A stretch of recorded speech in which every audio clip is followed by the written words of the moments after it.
अस्सलामुअलैकुम। शहर वहशत episode 2। Car का नंबर नोट किया? किसी ने कहा। नहीं, किसी ने भी नोट नहीं किया। निकल गया कमबख्त। अरे उसे तो देखो, कोई बड़ी चोट नजर आ रही है। चोटें ही चोटें हैं, अस्पताल ले चलो। वो सामने अस्पताल है। किसी ने एक तरफ इशारा किया और नेमत अली ने भी उस तरफ देखा। अस्पताल का बोर्ड सामने ही लगा हुआ था। लोग उस नौजवान को अस्पताल की जानिब ले चले। आओ। खैरुद्दीन की आवाज़ उभरी और नेमत अली भी लोगों के साथ शामिल हो गया। उसने नौजवान की सूरत देखी। अच्छी शक्ल सूरत का मालिक था। लोगों के चेहरों पर तशवीश झलकने लगी। फिर उनमें से एक ने दुख भरी आवाज़ में कहा, यह मर चुका है। नेमत अली को काफ़ी दुख हुआ। हालांकि इस नौजवान से उसका कोई राब्ता नहीं था, लेकिन एक इंसान होने की हैसियत से उसके दिल में दुख के आसार पैदा हो गए। वो लोग एक दूसरे से बातें कर रहे थे। डॉक्टर में से एक ने कहा, हादसा कहाँ हुआ है? आप बराहे करम ज़रा थोड़ी सी तफसीलात बता दीजिए। 2 अफराद डॉक्टरों को ब्रीफ करने लगे और उसके बाद आम कार्रवाइयाँ होने लगी। कुछ लोग चले गए, कुछ वहीं मौजूद थे। पुलिस को बुला लिया गया। एक पुलिस ऑफिसर ने नौजवान के लिबास की तलाशी ली। उसकी जेब में एक पर्स था, लेकिन बिल्कुल खाली। पर्स में उसका शनाख्ती कार्ड मौजूद था। इसके अलावा एक खत भी था जो किसी ने उसकी नौकरी के लिए अपने एक दोस्त को लिखा था। जिस शख्स ने ये रुका लिखा था उसने अपना फ़ोन नंबर वगैरह भी दे दिया। नौजवान के शनाख्ती कार्ड से उसके घर का भी पता चला और इसके बाद मजीद छानबीन होने लगी। ये सारे काम हो रहे थे। आप कौन हैं? एक डॉक्टर ने नेमत अली से सवाल किया। मैं भी राहगीर ही हूँ। बराहे करम अब आप जाइए, ये मर चुका है। बाकी कार्रवाई पुलिस खुद करेगी। ठीक है, नेमत अली बोला और वापसी के लिए मुड़ गया। तुम इस शनाख्ती कार्ड पर इस लड़के के घर का पता वगैरह देखो। मगर शनाख्ती कार्ड? ये लो। एक कार्ड हवा में तैरता हुआ नेमत अली के पास पहुंच गया। नेमत अली समझ गया था कि यह खैरुद्दीन का काम है। उसके लिए ये कार्ड हासिल कर लेना कौन सा मुश्किल काम हो सकता था। चुनाचे उसने कार्ड लेकर पता देखा, जिस पर नौजवान का नाम और तस्वीर वगैरह थी। नौजवान का नाम मोहसिन अली था। इसके साथ ही उसके घर का पता वगैरह लिखा हुआ था। बस ठीक है, ये पता ज़हन नशीन कर लो। यहाँ पर कोई फ़ायदा नहीं। इसके घर चलते हैं, ज़रा देखें कि इसके घर की क्या कैफियत है। लेकिन हम वहाँ जाकर क्या करेंगे? नेमत अली ने कहा। यार, अब भी ये सवाल कर रहे हो? हम किस लिए यहाँ आए हैं और किस तरह हमें एक शख्सियत मिल गई? देखते हैं। ठीक कह रहे हो, नेमत अली जल्दी से बोला। और इसके बाद उसने कहा, सवाल ये पैदा होता है कि आओ यार आओ, बहुत सारे काम तुम एक साथ ही कर डालते हो। जो हुक्म उस्ताद मोहतरम, मुआफ़ी चाहता हूँ। अभी तो ज़ेरे तरबियत हूँ। आप जिस तरह भी चाहोगे उस तरह से करूँगा, नेमत अली ने कहा। और फिर बोला, कड़ियल नौजवान और खूबसूरत भी था। मुझे बड़ा दुख हुआ है। हाँ, देखते हैं। ये कहकर वो वहाँ से आगे बढ़ गए। जिस मोहल्ले का पता शनाख्ती कार्ड में लिखा हुआ था वो एक सादा सी आबादी थी। छोटे छोटे घर चारों तरफ बिखरे हुए। एक मकान के दरवाजे पर वो नंबर लिखा हुआ था जो शनाख्ती कार्ड पर लिखा हुआ था। चुनाचे ये लोग अंदर पहुंच गए। अंदर उन्होंने एक उम्र रसीदा खातून को देखा जो बिस्तर पर लेटी हुई थी। गालिबन वो बीमार थी। उसके साथ साथ एक नौजवान और खूबसूरत सी लड़की भी थी जो बावर्ची खाने में गीली लकड़ियां जलाने की नाकाम कोशिश कर रही थी। घर बहुत खस्ता हालत में था और साफ पता चलता था कि किसी बेरोजगार इंसान का घर है। नेमत अली ने आहिस्ता से कहा, उस्ताद मोहतरम, ये हम अंदर कैसे घुस आए? मेरे साथ जो कोई भी अमल करोगे वो सिगाए राज में रहेगा। किसी बात पर हैरत का इजहार मत किया करो। तुम इन लोगों में से किसी को नजर नहीं आ रहे, क्योंकि इस वक्त मैं तुम्हारे वजूद में दाखिल हो चुका हूँ और मेरा अपना कोई वजूद नहीं। मगर एक बात बताइए उस्ताद मोहतरम, वैसे तो आप किसी हैवले की शक्ल में मेरे साथ होते हैं। हाँ, दुरुस्त सवाल है तुम्हारा। गालिबन तुम ये पूछना चाहते हो कि अगर मैं जिंदगी से दूर भी हो गया हूँ तब भी मेरा इस्तख्वानी ढांचा तुम्हारी आंखों के सामने आना चाहिए। लेकिन मैं तुम्हें बता चुका हूँ कि मैंने जिंदगी में पुरस्रार अलूम सीखे हैं। बहुत से अलूम मेरे अब भी काम आ सकती हैं। ओह, नेमत अली ने कहा। उस वक्त उस नौजवान की मौत का दुख उसके दिलो दिमाग पर सवार था, लेकिन ये सुनकर इस वक्त वो नजर न आने वाला इंसान बना हुआ है, उसे एक अजीब सा एहसास हुआ। थोड़ी ही देर गुजरी थी कि पुलिस के 2 जवान वहां पहुंच गए। किसी ने दस्तक दी तो बावर्ची खाने से लकड़ियां सुलगाने की नाकाम कोशिश करने वाली लड़की, जिसका चेहरा धुएं से जर्द हो गया था, बावर्ची खाने के दरवाजे से बाहर निकली और उसने बावर्ची खाने का दरवाजा खोलकर सामने देखा। पुलिस वालों को देखकर वो बदहवास हो गई। मोहसिन अली इसी घर में रहते हैं? जी हाँ। क्यों, क्या बात है? खैरियत? बीबी, आपको अस्पताल चलना होगा। मोहसिन अली को चोट लग गई है। हम अस्पताल से आए हैं। चोट लग गई है भाई को? वो अस्पताल में है। चोट ज्यादा लगी है? अम्मा, भाई को चोट लग गई है। कौन है नाइला? उम्र रसीदा खातून भर्राई हुई आवाज में बोली। अम्मा, अस्पताल से कोई आया है, पुलिस वाले हैं, कह रहे हैं कि भाई को चोट लग गई है। दूसरे लम्हे उम्र रसीदा औरत भी दरवाजे पर आ गईं और फिर उन्होंने पुलिस वालों से बहुत से सवालात किए। पुलिस वाले नरम दिल और रहम दिल थे। उन्होंने बड़ी तसल्ली से बुजुर्ग खातून को उनके बेटे के बारे में बताया जिसे चोट लग गई थी। गालिबन अस्पताल से मना कर दिया गया था कि फौरन ही किसी को मौत की इत्तला न दी जाए। हाय मेरे मौला, अब क्या करें नाइला? नाइला बेटी, नाइला जरा अलियास मामू को बुला लो, उनके साथ अस्पताल चली जाओ। अलियास मामू गालिबन पड़ोसी थे। नाइला उनके घर गई तो वो फौरन ही बाहर आ गए। आओ बेटा, मैं तुम्हें लेकर चलता हूँ, उन्होंने कहा और अंदर से मोटरसाइकिल निकाल लाए। पुलिस वालों ने कहा, हम चलते हैं साहब, आप अस्पताल का नाम और जगह नोट कर लीजिए और वहां पहुंच जाइए। पुलिस वालों के पास भी मोटर बाइक थी। भाई, आप हमारे साथ ही चलो, अलियास साहब ने पुलिस वालों से कहा। नहीं, हमें कहीं और जाना है। दोनों पुलिस वाले चले गए। तब नेमत अली ने कहा, जी उस्ताद मोहतरम, क्या हुक्म है? 1 मिनट रुको, वह अस्पताल जाकर सूरत हाल तो पता चला ही लेंगे और उसके बाद इस घराने पर गम के पहाड़ टूट पड़ेंगे। हमने फैसला किया था ना कि जहाँ कहीं किसी दुखी इंसान को देखेंगे वहाँ उसके लिए जो कुछ भी कर सकेंगे करने की कोशिश करेंगे। आओ जरा यहाँ की सूरत हाल मालूम की जाए, खैरुद्दीन खैरी ने कहा और नेमत अली ने गर्दन हिला दी। पड़ोस की कुछ औरतें इस घर में आ गई थीं। उनकी तादाद 4-5 के करीब थी और फिर वही बातें शुरू हो गईं जिनकी तवक्को की जा सकती थी। नेमत अली और खैरुद्दीन खैरी को मोहसिन अली के घराने के बारे में मालूमात हासिल हो रही थी। गुर्बत ज़्यादा घराना था। मोहसिन अली कई साल से बेरोजगार था, नौकरी नहीं मिल रही थी। माँ और बहन की कफालत के लिए अब उसके पास कुछ भी नहीं रहा। गुर्बत और अफलास जिंदगी के साथी बने हुए थे। गम की एक कहानी थी जो इन लोगों से वाबस्ता थी। मोहसिन अली की वालदा बीमार थी, लेकिन इस वक्त वो दोनों हाथों से सीना पकड़े एक ही दुआ कर रही थी, इलाही मेरी मदद कर, मुझे मेरे बच्चे की जिंदगी दे दे, उसे तंदुरुस्त कर दे। एक माँ की आह-गुजारी नेमत अली की आंखों में आंसू ले आई और उसकी आंखों से नामहसूस आंसू टपकने लगे। कुछ कतरे उसके नादीदा जिस्म पर भी गिरे तो उसे एहसास हुआ कि खैरुद्दीन खैरी भी रो रहा है। दोनों के दोनों बुरी तरह गम का शिकार थे। खैरुद्दीन खैरी ने नेमत अली के कान में सरगोशी की, बस अभी थोड़ी देर के बाद इस बूढ़ी औरत पर गम के पहाड़ टूटने वाले हैं। ये क्या हो गया, इसके तो तसव्वुर में भी नहीं होगा। हम क्या करें? बैठो नेमत अली, हमें कुछ रास्ते मिले हैं, उन्हीं रास्तों से हम अपने नए सफर का आगाज करेंगे। थोड़ी देर के बाद अलियास खान वापस आया और उसने आकर ये इत्तला दी कि हादसे में मोहसिन अली जिंदा नहीं रह सका। माँ पर सख्ता तारी हो गया। पड़ोसी औरतें रोने पीटने लगी। उन लोगों का दिल बुरी तरह दुख रहा था। इंसान किसी भी हालत में हो, इंसानी दुखों से मुतासिर होता है। हालांकि नेमत अली एक लाउबाली नौजवान था, लेकिन अब जिंदगी के इन वाकयात से वास्ता पड़ रहा था तो उसे एहसास हो रहा था कि दुनियावी दुख क्या चीज होती हैं। मोहल्ले के अफराद अस्पताल चल पड़े। अस्पताल की कार्रवाइयों में जाहिर है मरने वाले की एक बहन और वो भी एक नौजवान लड़की जो खालिस घरेलू लड़की थी क्या कर सकती थी। चुनाचे मोहल्ले ही के एक साहिब नाइला को घर वापस ले आए। लाश मिलने में अभी देर थी और पड़ोस के लोग जरूरी कार्रवाइयां कर रहे थे। फिर उसी वक्त दिन के तकरीबन 2:45 बजे थे जब लाश अस्पताल से लाई गई। पड़ोसी भी शदीद गम का शिकार थे। उस वक्त उन्हें एक माँ नजर आ रही थी और जो हसरत और कैफियत नेमत अली उसके चेहरे पर देख रहा था उसने उसे दीवाना कर दिया। उसके दिमाग में तारीकियां सी फैल गईं। दुनिया किस कदर दुखों का शिकार है, इससे पहले तो कभी ये बात मालूम ही नहीं थी।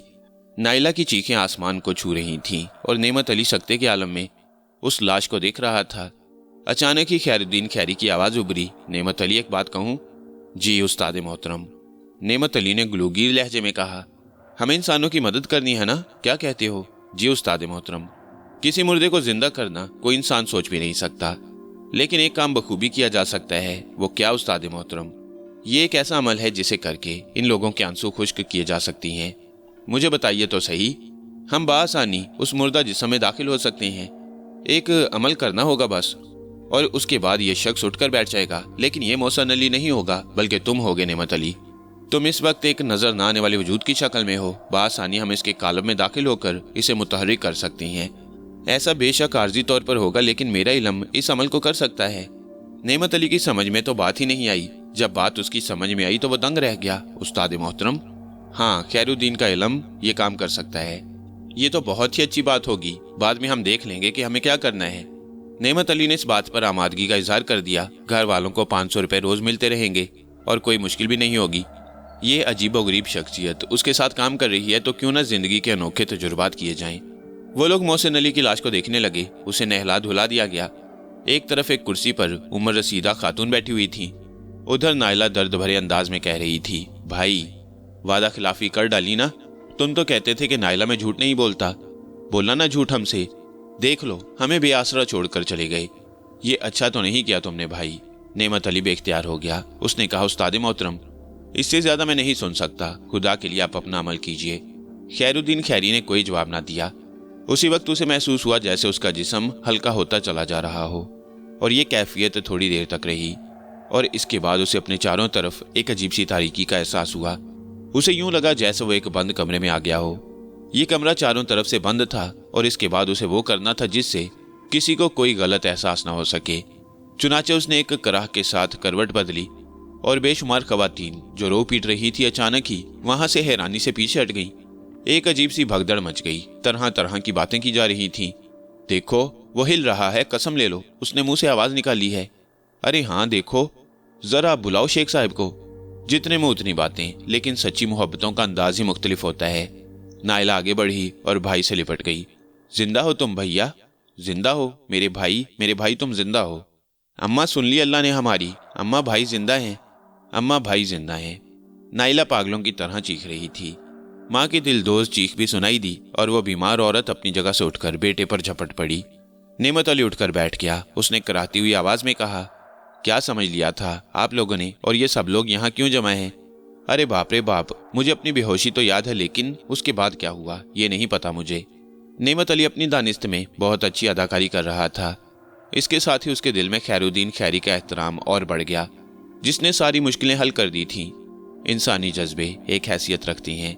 इस घराने को आज तो आर्जी तौर पर खुशी मिल गई थी, मगर नेमत अली ये भी सोच रहा था कि कभी ना कभी तो इन लोगों को इन सारे मामलात का पता चल ही जाएगा। ये सब खुशियों का झूला झूल रहे थे। पड़ोसी भी खुश थे। खूब मुबारकबादें दी गईं। एक दो पड़ोसियों के घर से मिठाई भी आई। फिर रात का खाना खाया गया, और इसके बाद आराम की ठानी गई। थोड़ी बहुत तफसीलात बताई गई, और फिर सबके सब सोने चले गए। नाइला भाई पर निसार हुई जा रही थी। ये तमाम सारी चीजें बड़ी हैसियत रखती थीं। रात को जब नेमत अली सोने के लिए गया तो उसने बड़े एहतराम के साथ जवाब दिया, उस्ताद मोहतरम क्या हुक्म है? अब अभी कोई फैसला नहीं किया। नेमत अली ये बताओ कि तुम्हारे अपने दिल में क्या है? उस्ताद मोहतरम ये बात तो मैं नहीं जानता। आपको पता है कि मैंने जिंदगी में कोई ऐसा काम नहीं किया जो बहुत बड़ी हैसियत का हामिल हो। आप बताइए कि क्या करना चाहिए? तुम खुश हो इस काम से? ऐसा वैसा खुश हूँ। किसी के काम आना तो बहुत बड़ी बात है, और फिर जिस तरह इस नीम मुर्दा खानदान को नई जिंदगी मिली है, मेरा तो दिल चाहता है कि इन लोगों को कभी इस हकीकत से आगाह न करूं कि इनका अपना बेटा और भाई अब इस दुनिया में नहीं। हाँ, लेकिन हमें इसके कालब से निकल कर जाना होगा। बहुत ज्यादा वक्त तो नहीं दिया जा सकता, खैरुद्दीन खैरी ने कहा। कुछ सोचते हैं? नेमत अली बोला, और बहुत देर तक खामोशी रही। फिर अचानक ही नेमत अली ने चौंक कर कहा, एक बात तो बताइए मामू। हाँ बोलो। क्या? मुझे अपने घर भी जाना होगा। उसके लिए क्या किया जाए?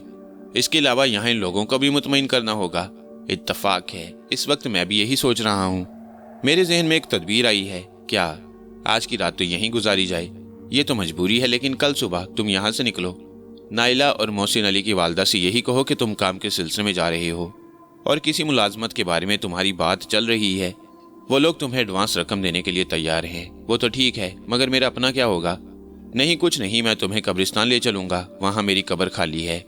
मोहसिन अली के मुर्दा जिस्म को वहाँ कब्र में लिटा दोगे तुम अपने जिस्म में अपने घर चले जाना। बाकी सब खैरियत है। हमें जब भी मोहसिन अली के घर आना होगा, इसके जिस्म में दाखिल होकर इसके घर आ जाया करेंगे। कब्र में लेटकर इसका जिस्म ज़ाया तो नहीं हो जाएगा?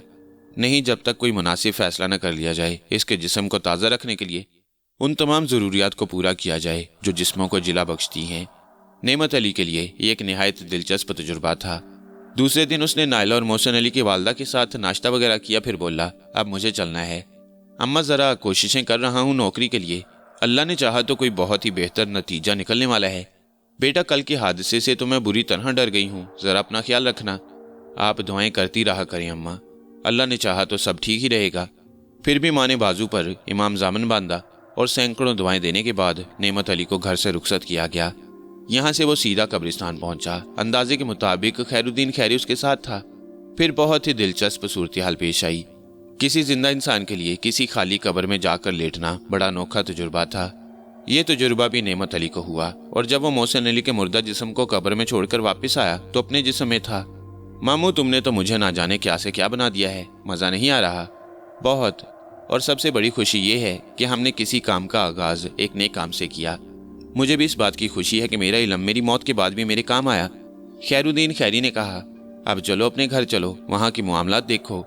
یہاں خوشیوں کے علاوہ کچھ نہیں تھا۔ مدد علی اور آسیہ بیگم کی تو شخصیت ہی بدل گئی، دونوں کے دونوں بہت مسرور تھے۔ غالباً صبح ہی صبح 500 روپے کا نوٹ پھر تکیے کے نیچے سے مل گیا۔ نعمت علی کو دیکھ کر مدد علی نے کہا، بیٹا رات کو کہاں چلے گئے تھے؟ بس ابا، جو وظیفہ آپ نے مجھے بتایا تھا اس کی شکل ہی بدل گئی ہے، اب ذرا مجھے مصروف رہنا پڑے گا۔ بیٹا اپنا خیال رکھنا، کوئی دقت تو نہیں ہوتی ہے اس وظیفے میں؟ نہیں ابا، کوئی خاص نہیں۔ گھر والوں کو مطمئن کرنے کے بعد نعمت علی گھر سے باہر نکل آیا اور بولا، استاد محترم۔ ہاں موجود ہوں، اب کیا کریں، سوچتے ہیں۔ اور اس کے بعد خیر الدین خیری اور نعمت علی ایک ویران سے علاقے میں جا کر بیٹھ گئے۔ کیا خیال ہے ماموں، محسن علی کے جسم کو قبر سے نکال لیا جائے؟ ہاں، گھر والوں کو تو تم نے اب مطمئن کر ہی دیا ہے۔ یہ سارا سلسلہ بڑی عمدگی کے ساتھ چل رہا تھا، گھر کے حالات کا بھی اچھی طرح اندازہ ہوتا جا رہا تھا۔ کئی دن اسی طرح گزر گئے۔ پھر نعمت علی نے کہا، اب میرے خیال میں اس ڈرامے کا ڈراپ سین کر دینا چاہیے۔ میں نے کچھ باتیں سوچی ہیں۔ کیا؟ مجھے بتاؤ۔ میں نے ایک اچھی خاصی رقم ان لوگوں کو لے جا کر دی اور کہا ہے کہ مجھے یہ رقم ایک کمپنی نے ایڈوانس دی ہے۔ ہاں، وہ تو میرے دل میں ہے۔ میں یہ کہہ دیتا ہوں ماموں کہ مجھے ملک سے باہر ایک نوکری مل رہی ہے۔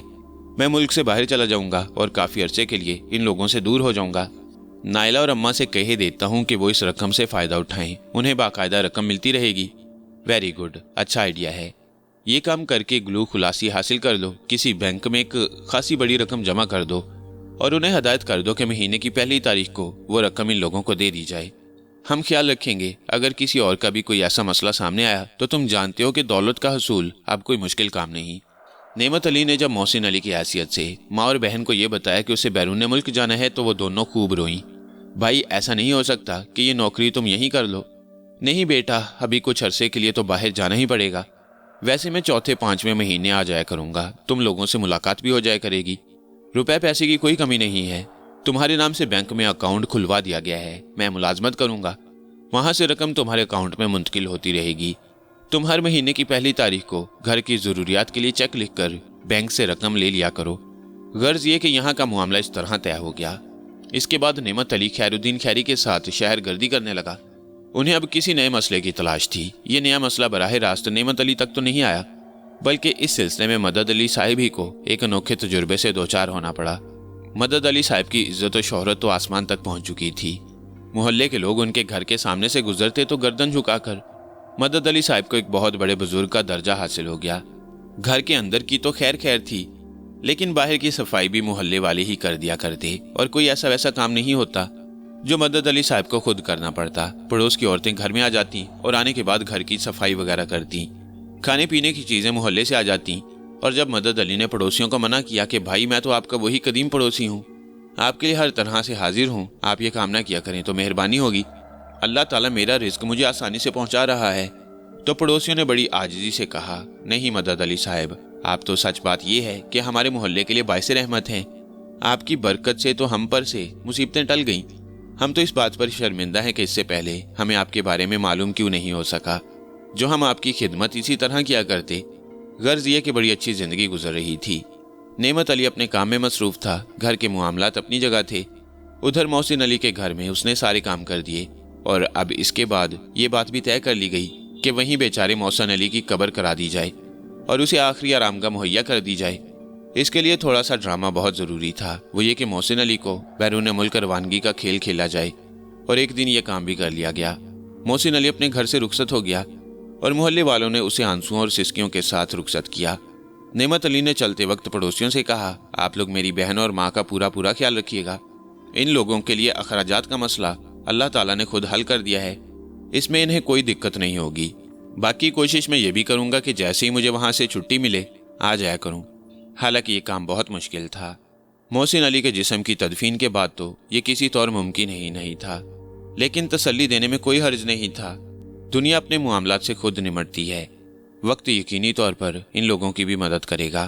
ان تمام کاموں سے فراغت کے بعد وہ یہی سوچ رہے تھے کہ اب انہیں کیا کرنا چاہیے۔ اکثر قبرستان میں دوسرے مکینوں کے ساتھ بیٹھ کر सारी सूरत-ए-हाल हल हो जाती। और इसके साथ साथ ही उनकी मुलाकात पहली बार मोहसिन अली से भी हुई। मोहसिन अली की रूह ने भी उनकी इस सभा में शिरकत की और इसके बाद मोहसिन अली ने बड़ी न्याजमंदी से कहा, जिंदगी मौत तो अल्लाह ताला के हाथ में है। नेमत अली भाई, सारे वाकयात मुझे मालूम हो चुके हैं। आपने जिस तरह मेरी माँ और बहन की मदद की है, अब मैं क्या कहूँ। रोज़े क़यामत अल्लाह ताला आपको इसका सिला देगा। आपने बड़ा नेक काम किया है। कोई बात नहीं मोहसिन अली, सब कुछ अल्लाह की मर्जी से ही होता है। मैं भला किस काबिल हूँ। फिर एक दिन एक नए और दिलचस्प सिलसिले का आगाज हो गया। मोहल्ले के एक साहिब थे दाऊद खान। दाऊद खान एक बहुत बड़ी फर्म में काम करते थे और वहाँ बाकायदा अकाउंटेंट थे। और वहाँ फर्म के मालिक को कुछ मुश्किलात दरपेश थीं। वो बहुत दिनों से परेशानियों का शिकार थे। किसी तरह दाऊद खान को उनके बारे में मालूम हो गया और दाऊद खान ने उनसे कहा कि उनके पड़ोस में एक ऐसे बुजुर्ग रहते हैं जो बहुत बड़ी शख्सियत के मालिक हैं। और दाऊद खान ने उन्हें चूहों वाली तफसील बताई। अनायत बेग ने ये सारी तफसील सुनी और दम बखुद रह गई। अगर आप झूठ नहीं बोल रहे हैं दाऊद खान, तो मैं समझता हूँ कि आपको फौरी तौर पर मुझे उन बुजुर्ग से मिलवाना चाहिए। जब आप पसंद करें मैं उनसे बात कर लूँ। आप फौरी तौर पर बात करें, बल्कि अगर चाहें तो बराह रास्त मुझे ले चलें। नहीं, मैं पहले उनसे बात किए लेता हूँ, दाऊद खान ने कहा। इसके बाद वो मदद अली के पास पहुंच गए। इत्तेफाक की बात यह है कि उस वक्त नेमत अली भी मदद अली के पास बैठा हुआ था। दाऊद खान ने बड़े एहतराम के साथ मदद अली के हाथ को बोसा दिया और बोला, मुर्शद, एक बहुत ज़रूरी काम से आपकी खिदमत में हाजिरी दी है। भाई, हमने आपसे पहले भी कहा था कि हम आपके वही करीबी पड़ोसी हैं। ये मुर्शद वगैरह का लफ्ज़ जो है ना, ये तो हमें गुनाहगार ही करेगा। हमसे सिर्फ मदद अली कहकर बात करें। हर बड़ा आदमी ऐसा ही इनकसार पसंद होता है। मदद अली भाई, मैं एक फर्म में मुलाजमत करता हूँ। उस फर्म के मालिक समझ लें या जनरल मैनेजर समझ लें, मिर्ज़ा अनायत बेग हैं। यहाँ से दूर एक छोटे से कस्बे में उनका क़याम है। वहीं उनके अहले खानदान रहते हैं। फर्म के असल मालिक का नाम दिलावर शाह है। दिलावर शाह भी रंगनगर में रहते हैं। रंगनगर उस कस्बे का नाम है जिसका तज़किरा मैं आपसे कर रहा हूँ। यहाँ से खासे फासले पर है, कोई 6 घंटे का सफ़र है रेल के ज़रिए। रंगनगर में दिलावर शाह एक मुश्किल का शिकार हैं और वो इस सिलसिले में आपकी मदद चाहते हैं। मुश्किल क्या है? कोई आसेबी चक्कर है जो अभी तक भरपूर तरीके से समझ में नहीं आया। मदद अली भाई, मैंने कुछ ज़्यादा तारीफ़ें कर दी हैं आपकी। बस यूँ समझ लें कि मेरी इज्जत का मामला है। अरे भाई दाऊद खान, कहाँ इन हमाकतों में पड़ गए। हम खामोशी से अल्लाह की याद में ज़िंदगी बसर करना चाहते हैं। हमें हमारे हाल में रहने दो। हम किसी आसेब वगैरह के चक्कर में पड़ना नहीं चाहते। उसी वक्त खैरुद्दीन खैरी की आवाज़ नेमत अली के कानों में उभरी, बात करो, करना है, काम करना है। नेमत अली जल्दी संभल कर बोला, अब्बा जी, इंसानों की मदद करना तो इंसानों का फ़र्ज़ है। जो कुछ अल्लाह ताला ने आपको दिया है वो इंसानों की भलाई में सरफ होना चाहिए। मेरे ख्याल में आपको ये काम कर लेना चाहिए। मदद अली ने नेमत अली की तरफ देखा तो नेमत अली जल्दी से बोला, आप मुझे वहाँ भेज दें अब्बा जी। आपकी दुआएं शामिल हाल रहीं और अल्लाह की मदद रही तो मैं इन साहब की मदद कर सकूँगा जिनका नाम अभी दाऊद साहब ने लिया है। मदद अली ने बेटे की तरफ देखा तो नेमत अली ने कहा, हाँ अब्बा जी, मैं ये काम करना चाहता हूँ। आप मुझे अपनी दुआओं के साथ रवाना कीजिए। ठीक है दाऊद खान साहब, अपने मालिक से कह दीजिए कि मैं उनकी मदद करने के लिए तैयार हूँ। दाऊद खान ने मदद अली के हाथों को बोसा दिया और फिर वहाँ से चला गया। मदद अली ने कहा, ये तुमने क्या अपने सर लगा लिया? नेमत अली, क्या करोगे तुम? अब्बा जी, बस आपकी दुआएं चाहिए। मुझे आप अपनी दुआओं के साथ रुखसत कीजिए। अल्लाह का हुक्म हुआ तो मैं सब ठीक कर लूँगा और आपका नाम रोशन करूँगा। अब जब आपने मुझे इतनी मेहनत से इल्म दिया है तो उसका इस्तेमाल भी इंसानों की भलाई के लिए ही होना चाहिए। अल्लाह तुम्हारी मदद करे बेटा। मैं तो हैरान हूँ। मैंने तो सारी ज़िंदगी चिल्ले वजीफ़े किए हैं मगर बस गुजारा ही किया है। चलो ठीक है, अल्लाह जिसे इल्म दे। मदद अली की तरफ से इजाज़त मिल गई। बाकी सारे इंतजामात किए गए और इसके बाद नेमत अली का तारुफ इनायत बेग से कराया गया। इनायत बेग ने कहा कि वो रंगनगर चले जाते हैं। वहाँ जाकर वो सारे इंतजामात किए लेते हैं जबकि नेमत अली ट्रेन से बैठकर रंगनगर पहुँच जाए। इनायत बेग ने उसे पेशकश की कि जितने भी अखराजात होंगे वो पाई पाई खर्च करेंगे। इसकी आप परवाह न करें, अल्लाह का दिया हमारे पास सब कुछ मौजूद है। इनायत बेग उसके इन अल्फाज से मुतासिर हुआ। उसने कहा, ऐसा ही होता है। जिन लोगों पर अल्लाह की निगाह होती है वो दौलत के लालची नहीं होते। बात खत्म हो गई। इनायत बेग ने उन लोगों से कह दिया कि ये 2 दिन के बाद रंगनगर आ जाएं। नेमत अली ने खैरुद्दीन से मशवरा किया तो खैरुद्दीन खैरी ने कहा, मज़ा आएगा यार। मैंने तुमसे पहले ही कह दिया था कि हम ऐसे मामलात में काफ़ी दिलचस्पी लेंगे जिनमें आसेब वगैरह का चक्कर होगा। आखिर मेरे ये उलूम किस दिन काम आएंगे जो मैंने सीखे हैं। मुझे तो ज़िंदगी ने ज़्यादा मोहलत नहीं दी, लेकिन तुम्हारे ज़रिए मैं अपने सारे शौक़ पूरे करूँगा। अब ये पूछना तो बिल्कुल बेकार है कि तुम मेरे साथ ही होगे ना मामू। वाकई बिल्कुल बेकार है। ऐसे कभी सोचना भी मत कि मैं ऐसे काम में तुम्हें अकेला छोड़ दूंगा। सारे मामला तय हो गए। मिर्ज़ा इनायत बेग रंगनगर चला गया और ये लोग रंगनगर जाने की तैयारियां करने लगे। तैयारियां क्या, बस ट्रेन के जरिए एक लंबा सफर करना था। और नेमत अली को तो इन सारी चीजों में बड़ा लुत्फ आ रहा था। जिंदगी का तवील हिस्सा जिस लाउबाली और आवारगी में गुजरा था, अब उसका उल्टा हो रहा था। वो एक जिम्मेदार आदमी बन चुका था। ट्रेन का सफर जिंदगी में पहली ही बार किया। ट्रेन बर्क रफ्तारी से अपना सफर तय करने लगी। गुरबत ज्वार में बहुत से मुसाफिर मौजूद थे। सब अपनी अपनी धुन में मस्त थे। नेमत अली ने खैरुद्दीन को पुकारा, उस्ताद मोहतरम, मौजूद हूँ और तुम्हारे दिमाग में झांक रहा हूँ। जाहिर है मैं तुम्हारे वजूद में पोशीदा हूँ। यार मजा आ रहा है मामू, अभी तो आगे आगे देखो क्या होता है। खैरुद्दीन खैरी की आवाज नेमत अली के कानों में उभरी और नेमत अली खुशी से खिड़की से बाहर देखने लगा। ट्रेन का सफर खत्म हुआ। जिस वक्त ट्रेन रंगनगर पहुंची, सूरज छुप रहा था। रेलवे प्लेटफॉर्म पर ज्यादा रश नहीं था, लोग इधर उधर आ जा रहे थे। उसी वक्त अनायत बेग उसके पास पहुंच गया। आइए नेमत अली शाह जी, रंगनगर मेरे आबा व अजदाद की बस्ती है, मैं यहाँ आपको खुशामदीद कहता हूँ। नेमत अली अनायत बेग के साथ उसकी पुरानी कार में बैठकर उसके घर पहुंच गया। बिल्कुल अजनबी जगह थी, लेकिन अनायत बेग ने जरा भी अकेलेपन का एहसास न होने दिया। उसने बहुत उम्दा खाना वगैरह तैयार कराया। अनायत बेग ने बताया कि दिलावर की फर्म में ये ओहदा संभालने से पहले वो ना जाने कहां कहां सफर कर चुका है। उसने दुनिया के बेशुमार दुश्वार गुजार हिस्सों में और अनजान इलाकों में सफर किया था। उसकी जिंदगी की दास्तान बड़ी पुरस्कार और लर्जा खेज थी। उसने बताया, असल में दिलावर शाह एक इंतहाई शौकीन आदमी है। सैरो सियाहत के दौरान ही उससे मेरी एक बार मुलाकात हुई और उसने मुझे अपने बारे में बताया। फिर उसने ये भी बताया कि उसका शौक भी दुनिया की नायाब और पुरस्कार तरीन चीजें जमा करना है। उसने खुद ही मुझे पेशकश की कि मैं उसकी फर्म संभाल लूं। अब इसके बाद हमारे दरमियान ये फर्क नहीं है कि वो मालिक है और मैं उसकी फर्म का इंतजामी अमूर का डायरेक्टर। असल चीज हमारे दरमियान दोस्ती है। मैंने शायद तुम्हें बताया था, मसला एक इमारत का है। असल में इमारत में दिलावर शाह के साथ उसका भाई रहीम शाह भी रहता है। वो इमारत बज़ाहिर किसी खास अहमियत की हामिल नहीं है, लेकिन उसकी पुरस्कारियत से इनकार नहीं किया जा सकता। वो बहुत पुरस्कार इमारत है। सदियों पुरानी तर्ज तामीर का नमूना, लातादाद कमरे, गैलरियां, बरामदे और गुलाम गर्दिशें वहाँ मौजूद हैं। लेकिन उसके बारे में दिलावर शाह ने जो तफसीलात बताई हैं वो बिल्कुल ही मुख्तलिफ अहमियत की हामिल हैं। क्या खास बात है उनमें? नेमत अली ने सवाल किया। अब ये तुम अपनी आंखों से देखोगे। नेमत अली, असल में इमारत के नीचे एक और इमारत बनी हुई है, यानी तय खाना, और उस तय खाने में गालिबन दिलावर शाह ने यह सारा सामान जमा कर रखा है। उसका कहना है कि उसमें लातादाद पुराने जमाने के हथियार, फर्नीचर और ऐसी बेशुमार अशिया हैं जो वहां मौजूद हैं, लेकिन कोई ऐसी पुरस्कार चीज भी वहां मौजूद है जो नाकाबिले फहम है। तो अब क्या इरादा है दिलावर शाह साहब का? बस वो हमारा इंतजार कर रहे होंगे। बाकी तफसीलात आपको उन्हीं की जुबानी मालूम होंगी। तो फिर कब वहां जाना है? बस निकलते हैं थोड़ी सी फरागत के बाद, खैरुद्दीन खैरी ने कहा।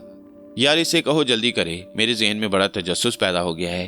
मैं देखता हूँ ये कितनी देर लगाता है। अगर इसने ज्यादा देर लगाई फिर मैं इससे इस बारे में बात करूंगा। लेकिन अनायत बेग ने भी शायद दिलावर शाह को वक्त दे दिया था। चुनाचे कुछ देर बाद वो तैयार हो गया और ये लोग कार में बैठकर चल पड़े। अनायत बेग रंगनगर के बारे में तफसीलात बताता जा रहा था। उसने कहा, जब वो इमारत तामीर हुई होगी तो उसके आसपास आबादियां होंगी, लेकिन अब वो आबादियां पता नहीं क्यों खत्म हो गई हैं। हमें वहां तक पहुंचने के लिए तकरीबन 2 घंटे का सफर तय करना पड़ेगा, फिर मजीद थोड़ा सा कच्चा सफर। नेमत अली ने कोई बात नहीं की। खैरुद्दीन भी खामोश रहा। वो सड़क ज्यादा बुरी नहीं थी, जिसे गुजरकर इमारत के आखिरी हिस्से तक पहुंचा गया। हाँ, इसके बाद एक जैली सड़क इमारत की तरफ जाती थी। इस इलाके की जोग्राफियाई कैफियत कुछ अजीब सी थी। फिर नेमत अली ने दूर से अंधेरे में लिपटी हुई उस खंडर नुमा इमारत को देखा। इसमें कोई शक नहीं कि जिस जगह वो वाक़ई थी वो काफी खतरनाक और पुरस्कार जगह कही जा सकती थी।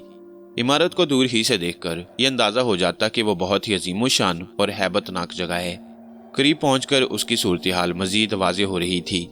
बुलंदो बाला दीवारें नमी धूप और हवा के बाइस काला रंग इख्तियार कर चुकी थीं। जगह जगह से ईंटें उधड़ी हुई थीं। बदनुमा और खस्ता ईंटें अजीबोगरीब शक्ल इख्तियार कर चुकी थीं।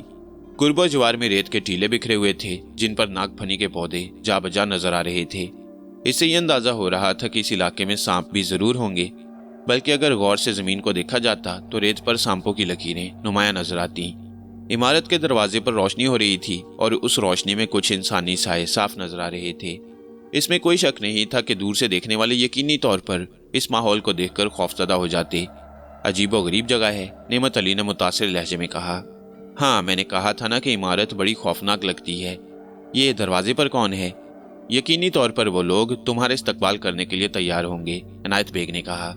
थोड़ी देर के बाद ये उस इमारत के दरवाजे पर पहुंच गए और दिलावर शाह ने आगे बढ़कर उनका इस्तकबाल किया।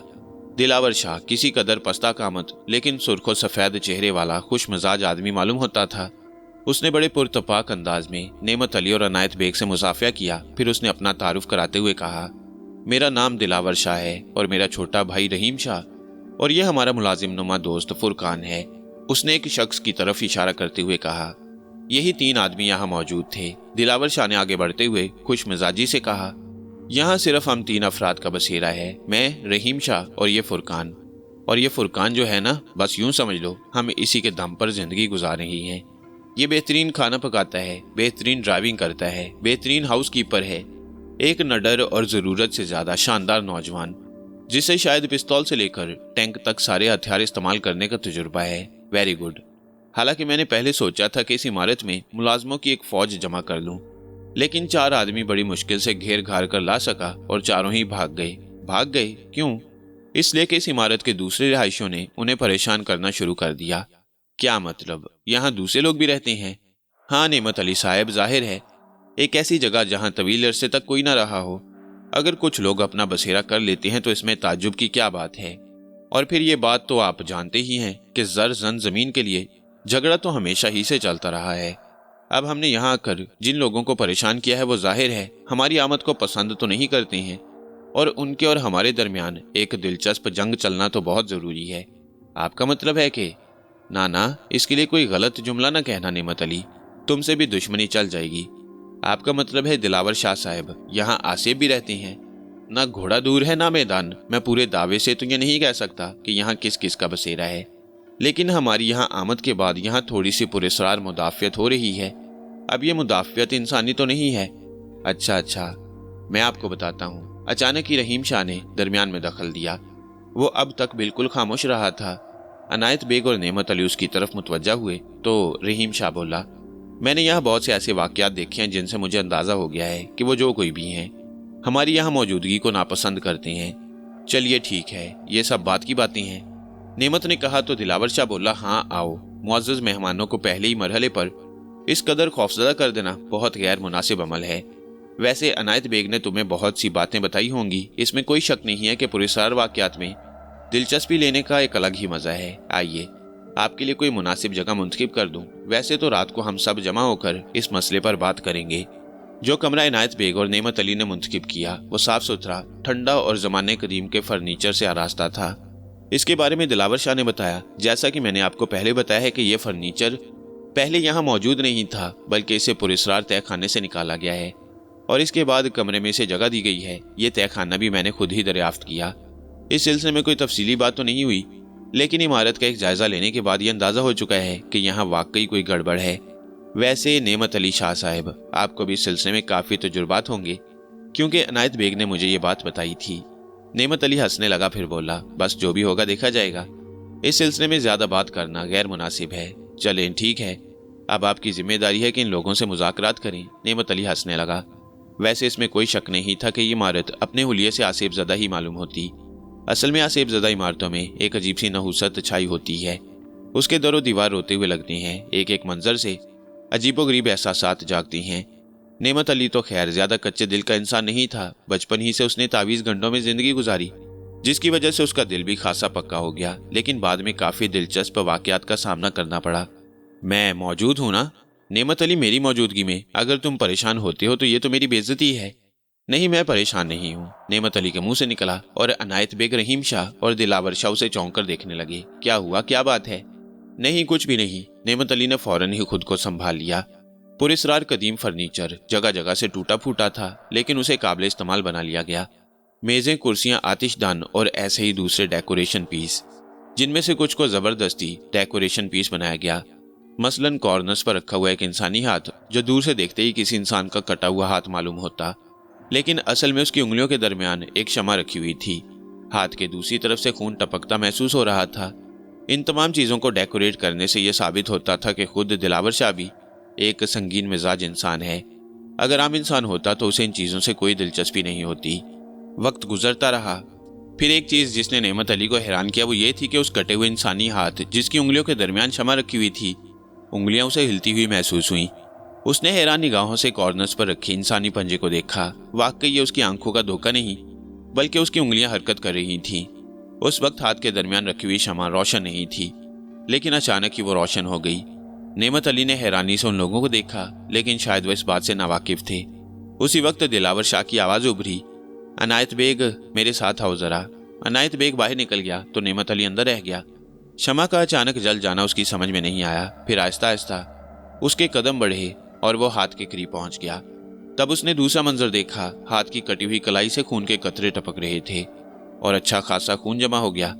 اس کی آنکھیں حیرت سے پھٹی کی پھٹی رہ گئیں، ہلتی ہوئی انگلیاں اب ساکت ہو گئیں۔ قریب سے دیکھنے پر اندازہ ہوا کہ یہ کوئی ڈیکوریشن پیس نہیں ہے بلکہ واقعی ایک انسانی ہاتھ ہے جو کلائی کے پاس سے کاٹ دیا گیا ہے، لیکن اس سے خون کے قطرے ابھی تک ٹپک رہے تھے۔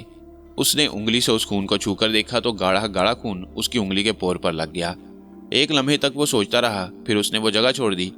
اچانک ہی دروازے پر آہٹ ہوئی اور عنایت بیگ جو رحیم شاہ اور دلاور شاہ کے ساتھ باہر نکل گیا تھا واپس آ گیا۔ اس نے شاید نعمت علی کے چہرے پر کوئی خاص بات دیکھی تھی، جلدی سے بولا، کیا ہوا؟ کیا بات ہے؟ ادھر آؤ، جلدی سے دیکھو۔ نعمت علی کے منہ سے بے اختیار نکلا اور اس نے ہاتھ کے پنجے کی طرف اشارہ کیا۔ کہا تھا نا میں نے تم سے کہ دلاور شاہ ایک کھسکا ہوا آدمی ہے، اسے اس طرح کی فضول چیزوں سے دلچسپی ہے اور وہ انہیں نوادرات میں سے سمجھتا ہے۔ یہ کٹا ہوا ہاتھ یقینی طور پر کسی ایسی چیز سے بنا ہے جو انسانی کھال سے مشابہت رکھتی ہے۔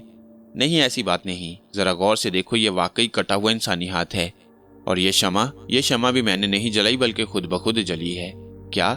عنایت بیگ حیران لہجے میں بولا، ہاں تم دیکھو۔ یہ کہہ کر نعمت علی نے رخ بدلا اور دوسرے ہی لمحے اس کا منہ حیرت سے کھل گیا۔ شمع بجھی ہوئی تھی۔ موم بتی جب جلتی ہے اور اسے بجھا دیا جاتا ہے تو لازمی طور پر اس سے ہلکا ہلکا سفید دھواں خارج ہوتا ہے اور ایک ناگوار سی بو بھی محسوس ہوتی ہے، لیکن نہ تو اس وقت اس کا موم پگھلا ہوا تھا اور نہ ہی اس بتی میں کوئی ایسی بات تھی کہ وہ جلی ہوئی ہو۔ جبکہ نعمت علی نے پورے ہوش و حواس کے ساتھ یہ بات دیکھی تھی کہ شمع خود بخود جل اٹھی۔ اس کے بعد اس نے اسی طرح چونک کر اس ہاتھ کو دیکھا اور یہ دیکھ کر دنگ رہ گیا کہ ہاتھ تو واقعی پتھر کا بنا تھا جس کی انگلیاں ایک مخصوص انداز میں اٹھی ہوئی تھیں۔ اچانک اسے خیال آیا کہ اس کی انگلی میں تو خون بھی لگا ہوا ہے۔ اس نے جلدی سے اپنی انگلی کو دیکھا، لیکن خدا کی پناہ انگلی کا یہ حصہ بالکل شفاف تھا۔ کیا ہو گیا ہے تمہیں؟ نعمت علی، لگتا ہے تم خوفزدہ ہو گئی ہو۔ نہیں، ایسی کوئی بات نہیں، ہر چیز پر نگاہ رکھنی ہے، نعمت علی نے خفیف لہجے میں کہا۔ عنایت بیگ بولا، سارے معاملات کو تم بہتر سمجھتے ہو، مجھے تو تمہاری تقویت ہے۔ ظاہر ہے مدد علی نے تمہیں بے مقصد نہیں بھیجا ہوگا۔ نعمت علی نے کوئی جواب نہیں دیا۔ عنایت بیگ کہنے لگا، باہر کھانے وغیرہ کی تیاریاں ہو رہی ہیں، میرا خیال ہے میز لگ رہی ہے، فرقان تمہیں لینے آ جائے گا، خود کو سنبھالے رکھو۔ جب عنایت بیگ باہر نکل گیا تو خیر الدین خیری کی کسی قدر طنزیہ آواز سنائی دی، میں بھی انسان ہی ہوں اور زندگی بھر میں نے طرح طرح کے تجربات کیے ہیں۔ انسان کے اندر سب سے بڑی برائی یہ ہے کہ وہ کبھی کسی پر اعتبار نہیں کرتا۔ خیر الدین خیری کے لہجے میں طنز تھا۔ نعمت علی نے جلدی سے کہا، مجھے اندازہ ہے استاد محترم کہ آپ ناراض ہو گئے ہوں گے، لیکن ابھی آپ نے خود ہی کہا ہے کہ آپ بھی انسان ہیں اور زندگی میں تھے، تو کیا انسانی فطرت میں خوف شامل نہیں ہے؟ ہے، بے شک ہے، اسی لیے میں غیر مطمئن نہیں ہوں، لیکن ایک بار پھر کہتا ہوں کہ زیادہ فکر مت کیا کرو، میں تمہارے ساتھ ہوں، بہت کوشش کروں گا کہ خیال رکھوں، نعمت علی نے جواب دیا۔ عنایت بیگ کی اطلاع کے مطابق تھوڑی دیر بعد فرقان ان کے پاس پہنچ گیا۔ اس نے ان سے بڑی دست بستہ درخواست کی کہ وہ کھانے کی میز پر چلیں۔ کھانے کی میز پر دلاور شاہ اور رحیم شاہ موجود تھے۔ فرقان کو واقعی بڑی اہمیت حاصل تھی۔ کھانا بے شک اس نے تیار کیا تھا، لیکن کھانے کی میز پر وہ خود بھی ایک معزز مہمان کی حیثیت سے بیٹھا ہوا تھا۔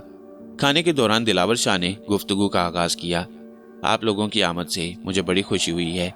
نعمت علی صاحب، عنایت بیگ آپ کے بارے میں بہت سی تفصیلات بتا چکا ہے۔ آپ ایک بہت ہی محترم بزرگ کے بیٹے ہیں اور انہوں نے آپ کو اپنا نائب مقرر کیا ہے۔ عنایت بیگ میری زندگی کے بارے میں بہت اچھی طرح جانتی ہیں۔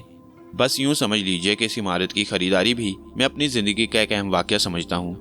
عمارت میں کچھ لرزہ خیز اور پراسرار آوازیں سنی جاتی رہی ہیں۔ میری زندگی میں ایسے بہت سے واقعات پیش آئے ہیں کہ کچھ لوگوں نے کسی جگہ کوئی اڈا بنا رکھا ہے اور اس طرح کے پراسرار حالات پیدا کر دیے کہ کوئی وہاں ٹک نہ سکے۔ اس بات پر میں نے خاص طور پر نظر رکھی ہے۔ واقعی آپ نے اس بارے میں معلومات تو حاصل کی ہوں گی؟ ہاں، کیوں نہیں۔ میں نے جب متعلقہ افراد سے اس بارے میں بات کی تو کچھ چہرے حیرت کی تصویر بن گئے۔ ان کا خیال تھا کہ میں کوئی پاگل آدمی ہوں۔ اس عمارت کو خریدنے کی بات دیوانگی کے سوا کچھ بھی نہیں۔ کچھ لوگوں نے پذیرائی بھی کی और इस इमारत को खरीदने के सिलसिले में मेरी काफ़ी मदद की। ये खरीद मुकम्मल हो गई। आपने देख लिया होगा नेमत अली साहब कि दूर दूर तक कोई आबादी नहीं। यहाँ से गुजरने वाले इमारत के करीब से होकर नहीं गुजरते। गोया लोगों के जहन में ये बात मौजूद है कि ये इमारत आसिफ ज़दा है और इसके नज़दीक से गुजरना ख़तरनाक। हाँ, क्या आपने इस इमारत की तारीख मालूम करने की कोशिश की? इस बार ये अल्फाज निकले तो नेमत अली के मुंह से थे, लेकिन उसके जहन में खैरुद्दीन खैरी बोल रहा था। हाँ, ये 700 या 800 साल पुरानी है। इसकी तर्ज तामीर, इसका फर्नीचर और बहुत सी ऐसी चीज़ें जो यहाँ से मुझे दस्तयाब हुई हैं इसकी तारीख की तस्दीक करती हैं। इसका ज़्यादातर हिस्सा टूट फूट चुका है और ये बरसों से वीरान पड़ी हुई है। मैंने इस पर काफ़ी मेहनत की है और इस पर काम किया है, लेकिन किसी किस्म की तामीर नहीं कराई। वैसे ये बिल्कुल महफूज है, क्योंकि बिल्डिंग इंजीनियरिंग में भी मुझे थोड़ा सा तजुर्बा है। ये अभी सदियों इसी तरह रह सकती है और इसका कोई खतरा नहीं कि इमारत गिर जाए। आप काफ़ी दिन से यहाँ रह रही हैं, क्या क्या वाक़यात आपको यहाँ पेश आए हैं? सवाल 100% खैरुद्दीन खैरी ही कर रहा था। मेरे यहाँ आने के तकरीबन 8 दिन बाद का जिक्र है कि रात के 11 या 12 बजे होंगे। हर तरफ दहशतनाक सन्नाटे को चीरने वाली उन आवाज़ों से यूं लगता था जैसे कोई साज बजाया जा रहा हो। आहिस्ता आहिस्ता वो आवाज़ बुलंद होने लगी और फिर अचानक एक धमाका हुआ और उस आवाज़ में इंसानी चीखें भी शामिल हो गईं। करबनाक, अजियतनाक, जैसे कोई किसी को सख्त अजियत दे रहा है। दिलावर शाह का चेहरा जर्द होने लगा। यूं लगा जैसे वो उन आवाज़ों को महसूस कर रहा हो। कुछ लम्हों के बाद दिलावर शाह की आवाज़ उभरी। असूली तौर पर यह होना चाहिए था कि मैं उठकर उन आवाज़ों की तरफ दौड़ता, लेकिन मैंने बर्दाश्त किया। बहुत देर तक ये आवाज़ें बुलंद होती रहीं। उस वक्त वो 4 मुलाजिम भी मेरे पास नहीं थे। जब ये आवाज़ें बंद हो गईं तो वो दहशत से लरसते हुए मेरे पास आए और बोले, इमारत में इंसानी चीखों की आवाज़ें बुलंद हो रही हैं। यूं लग रहा है जैसे कोई किसी को कत्ल कर रहा हो। उनमें से एक मुलाजिम ने कुछ और भी अजीबोगरीब बातें बताईं। वो क्या? नेमत अली ने सवाल किया। उसने कहा, यहाँ से फासले पर जो आबादी रंगनगर की है, वहाँ के कुछ बाशिंदों ने बड़ी अजीबोगरीब बातें उन्हें बताई हैं। वो क्या? इस बार इनायत बेग ने सवाल किया तो दिलावर शाह बोला, ये बातें चूंकि मुझे इस इमारत के खरीदने से पहले मालूम नहीं हुई थी, बल्कि बाद में जब मैंने उन मुलाजमों को जमा किया तो ये मुलाजिम सारी तफसीलात बता रहे थे। वो शख्स जिसने ये बात बताई थी उसने कहा, थोड़े अरसे पहले की बात है कि जिनका नाम जाकिर लगारी था इधर से गुजर रहे थे। गाड़ी की बैटरी डाउन हो गई और वह बंद हो गई। चुनाचे वो रात को इस इमारत में रुक गए, लेकिन दूसरी सुबह उनका दिमागी तवाजुन दुरुस्त नहीं था। रस्सियां कंधे से बांधकर गाड़ी घसीटने की कोशिश कर रहे थे, यहाँ तक कि उनकी मौत वाक़ई हो गई। एक और साहब यहाँ आकर क़याम पजीर हुए थे। सुबह को उनकी भी लाश यहाँ पर मिली। ऐसे कई वाक़यात पेश आए। मैंने मुलाजिम को डांटा और कहा कि ऐसी फजूल बातें करके दूसरों को खौफजदा करने की कोशिश न करे। मुलाजिम खामोश हो गया, लेकिन मैं ये बात महसूस कर चुका था कि बाकी मुलाजमों के चेहरे भी खौफ से जर्द पड़े हुए थे। दिन की रोशनी में ऐसी कोई बात नहीं हुई। मैंने काफ़ी देर तक दूर दूर का जायजा लिया, लेकिन कहीं ऐसे नकूश नहीं पाए गए जिनसे यह अंदाज़ा होता कि रात को कोई गड़बड़ हुई है। अलबत्ता दूसरी रात जब मेरा मतलब है मुलाजिम और मैं, उस वक्त यहाँ रहीम शाह मेरे पास नहीं आया था। बहुत देर तक आवाज़ों का या किसी और बात का इंतज़ार करने के बाद अपने बिस्तर पर पहुँच गए थे कि अचानक फिर कमरों से सिसकियों की आवाज़ें बुलंद हुईं और फिर कोई ज़ोर ज़ोर से रोने लगा। फिर ऐसी सीटियाँ बजीं जैसे कोई किसी को होशियार करने की कोशिश कर रहा हो। मैंने दिन की रोशनी में बंदोबस्त कर लिया था और ये सोचा कि आज अगर ये आवाज़ें बुलंद हुई तो मैं इनका जायज़ा लेने की कोशिश करूँगा। मुलाजमों में से सिर्फ एक मुलाजिम ने मेरा साथ दिया, बाकी 3 कमरे में घुसे रहे। मैंने टॉर्च और राइफल ली और आवाज़ों का अंदाज़ा लगाता हुआ उस कमरे की जाने बढ़ा जो आवाज़ों का मरकज़ था। मुलाजिम सिमटा हुआ मेरे साथ चल रहा था, यहाँ तक कि मैं उस कमरे के करीब पहुँच गया। कमरे का दरवाज़ा बाहर से बंद था, उसमें ताला लगा हुआ था और आवाज़ें मुझे उस कमरे से आ रही थीं। मैंने अपने जहन को संभाला। इसमें कोई शक नहीं कि इन आवाज़ों को सुनने के बाद, ख़ास तौर पर रात की उस भयानक तारीकी में, अपने दिलो दिमाग पर काबू रखना एक मुश्किल काम था। लेकिन ज़िंदगी में बहुत से मरहले पेश आ चुके थे जिसमें खासी खौफनाक हालत में वक्त गुजारना पड़ा। चुनाचे मैंने खुद को संभाला और इत्मीनान से ताला खोलकर कमरे में दाखिल हो गया। ताकतवर टॉर्च की रोशनी मैंने चारों तरफ फेंकी। अंदर कदम रखते ही अचानक आवाज़ें भयानक शक्ल इख्तियार कर गईं। मुझे यूं लगा जैसे तेज़ हवाएं मेरे बदन को टटोल रही हों। कई बार जिस्म में सरसराहटों का एहसास हुआ। आवाज़ें इतनी तेज़ होने लगीं कि कानों के पर्दे फटने लगे।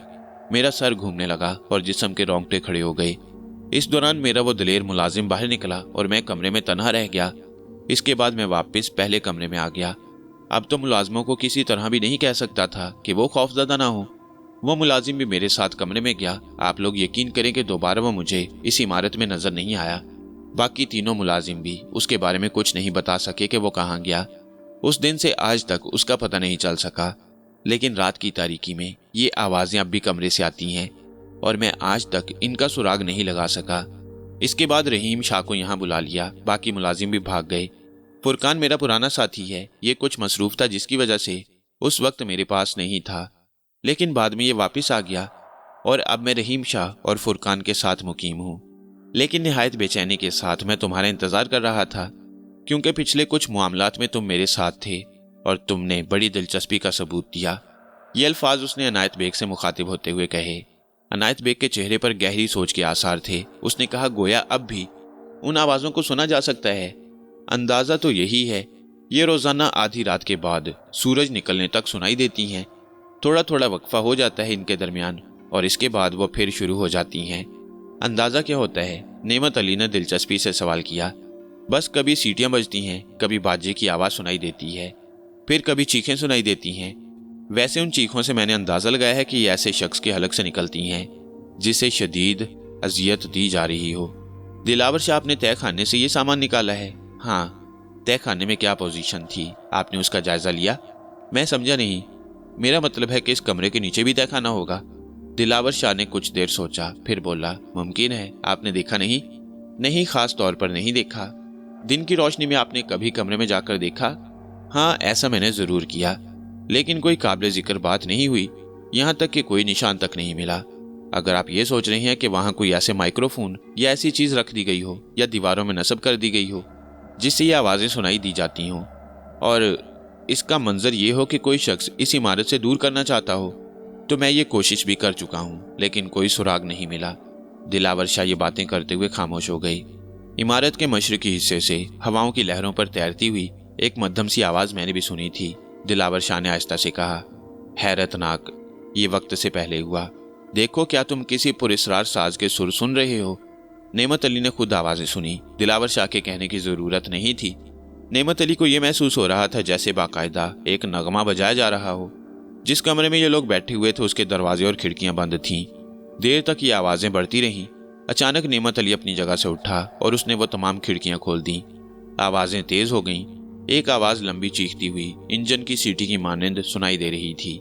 ये लोग कमरे के अंदर थे, लेकिन बाहर फैली तारीकी और भयानक माहौल में यह आवाज दर हकीकत एसाब शिकन हो गई और कोई भी अजनबी शख्स इनसे मुतासिर हो सकता था।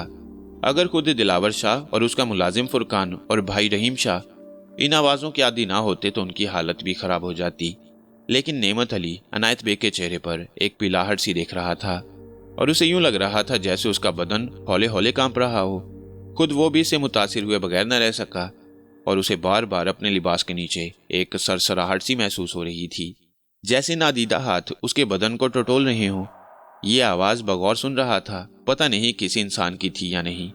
कभी कभी तो ये महसूस होता था जैसे ये कोई मशीनी आवाज़ हो, कभी तेज़ हो जाती और कभी मध्यम, लेकिन उसमें दर्द, करब और तकलीफ की शिद्दत का एहसास था।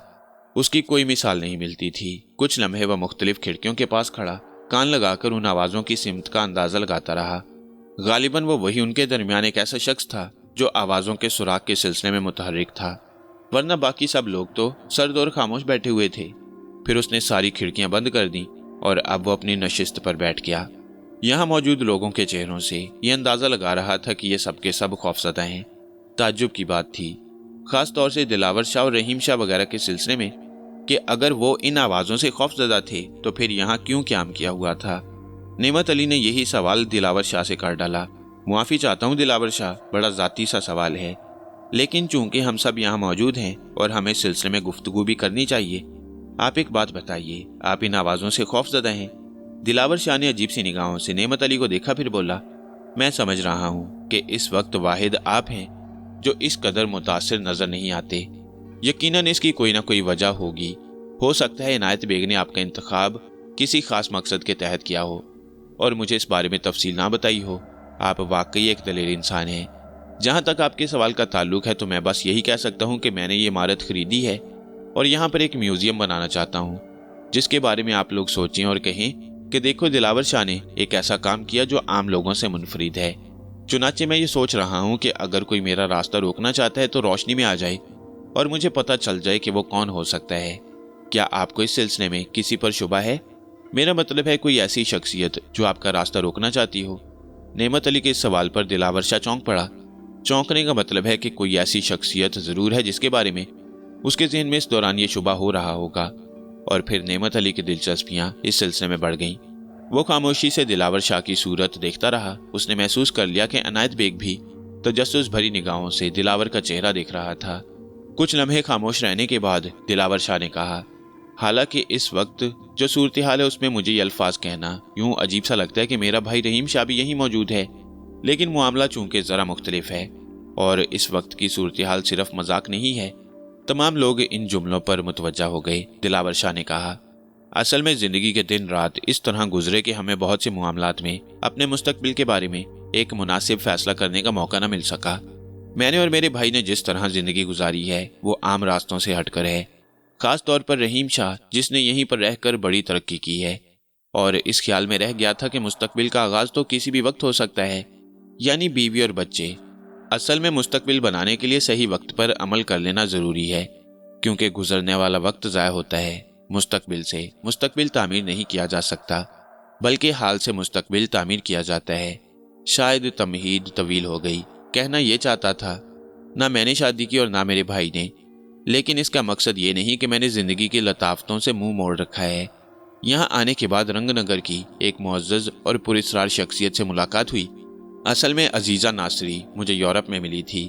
کاروباری ذہن کی مالک ہیں، اور حیران کن بات یہ ہے کہ میری طرح ہی ان کی زندگی بھی اپنی تعمیر میں گزر گئی۔ ان کی مختصر کہانی یہ ہے کہ ان کے والدین 2 چھوٹی بہنوں کا بوجھ ان کے شانوں پر چھوڑ کر دنیا سے رخصت ہو گئے، اور انہیں اپنی بہنوں کو ایک مناسب زندگی دینے کے لیے مردوں کی طرح کام کرنا پڑا۔ اور یہ حقیقت تو آپ بھی اچھی طرح جانتے ہیں کہ جب عورت اپنے جذبوں میں سفر کرتی ہے تو پھر وہ بہت آگے ہوتی ہے۔ عزیزہ ناصر بھی ایسی ہی آگے کی شخصیت ہے۔ میری ان سے یورپ میں ملاقات ہوئی تو ہم دونوں کے درمیان گہری دوستی ہو گئی۔ میں اس دوستی کو محبت کا نام تو نہیں دے سکتا، چونکہ ہم دونوں کی عمر پختہ تھی۔ البتہ آپ لوگ یہ کہہ سکتے ہیں کہ یہ پختہ عمر کی دوستی تھی جو زیادہ پائیدار رہی۔ اگر آپ لوگ عزیزہ ناصر کو دیکھیں تو آپ کو بے انتہا پسند آئیں گی۔ حسین صورت کے ساتھ حسین سیرت اور ذہانت کی مالک بھی۔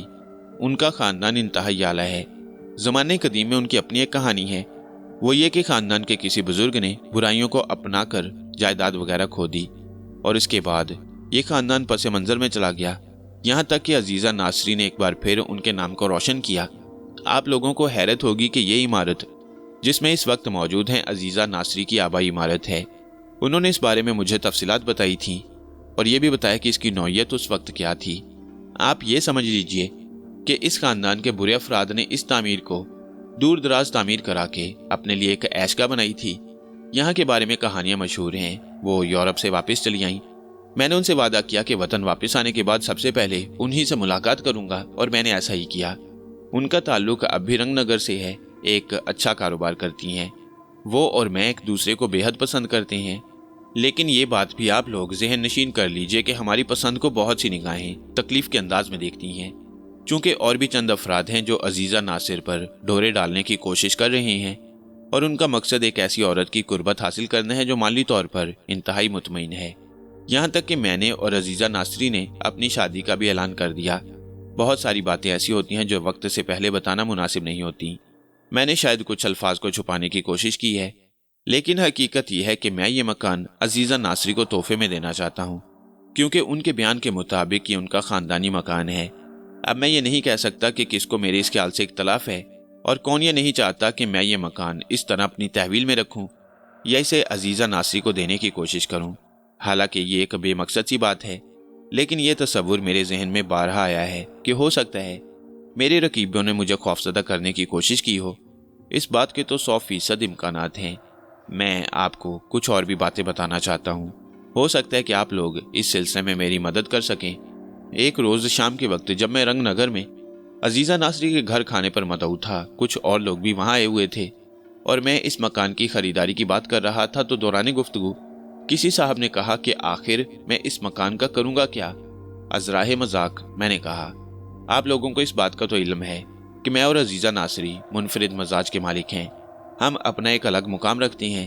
میں نے بھی فیصلہ کیا ہے کہ شادی کی پہلی رات ہم مکان میں گزاریں گے، باقی لوگوں پر کچھ بھی رد عمل ہو۔ وہ الگ بات ہے کہ عزیزہ ناصری نے کہا، کیا تمہیں یہ بات معلوم نہیں کہ وہ عمارت آصف زدہ ہے؟ یہ تو بہت اچھی بات ہے عزیزہ ناصری کہ ہماری زندگی کی پہلی رات ایک آصفی ماحول میں گزرے گی۔ ہر ماحول کا اپنا ایک مزاج ہوتا ہے اور اس سے لطف اندوز ہونا خوش ذوقی کی علامت ہے۔ وہاں بیٹھے ہوئے چند افراد ہنس پڑے تو میں نے کسی قدر درست لہجے میں سوال کیا، آپ لوگ بڑی فراخ دلی سے مسکرا رہی ہیں، کیا اس ہنسی کی وجہ بتانا پسند کریں گے؟ جب آصف ہیبتناک آوازیں نکال رہے ہوں گے اور ماحول پر دہشت سوار ہو تو میرا خیال ہے آپ جیسے ہی بے جگر انسان رومانس کی باتیں کر سکتا ہے۔ کاش میں آپ کو اپنی اس بے جگری کا نظارہ کرنے کے لیے مدعو کر سکتا، میں نے طنزیہ لہجے میں کہا۔ دیکھیے میرا ہمدردانہ مشورہ ہے کہ آپ یہ منحوس عمارت نہ خریدیں۔ شاید آپ کو اس کا ماضی نہیں معلوم، بہت سے لوگ معلوم ہے۔ آپ یہی کہنا چاہتے ہیں یہ عمارت میں نے بھی خریدی ہے۔ جس نے بھی اس سے تعلق قائم کیا یا تو پاگل ہو گیا یا موت کے گھاٹ اتر گیا۔ رنگ نگر کی آبادی میں یہ عمارت بدروحوں کا مسکن مشہور ہے۔ جی ایسی ہی بات ہے۔ ویسے تو میں عرض کرنا چاہتا ہوں کہ اعلیٰ درجے کے ہوٹلوں اور پرفضا مقامات پر تو لوگ ہنی مون منایا کرتے ہیں۔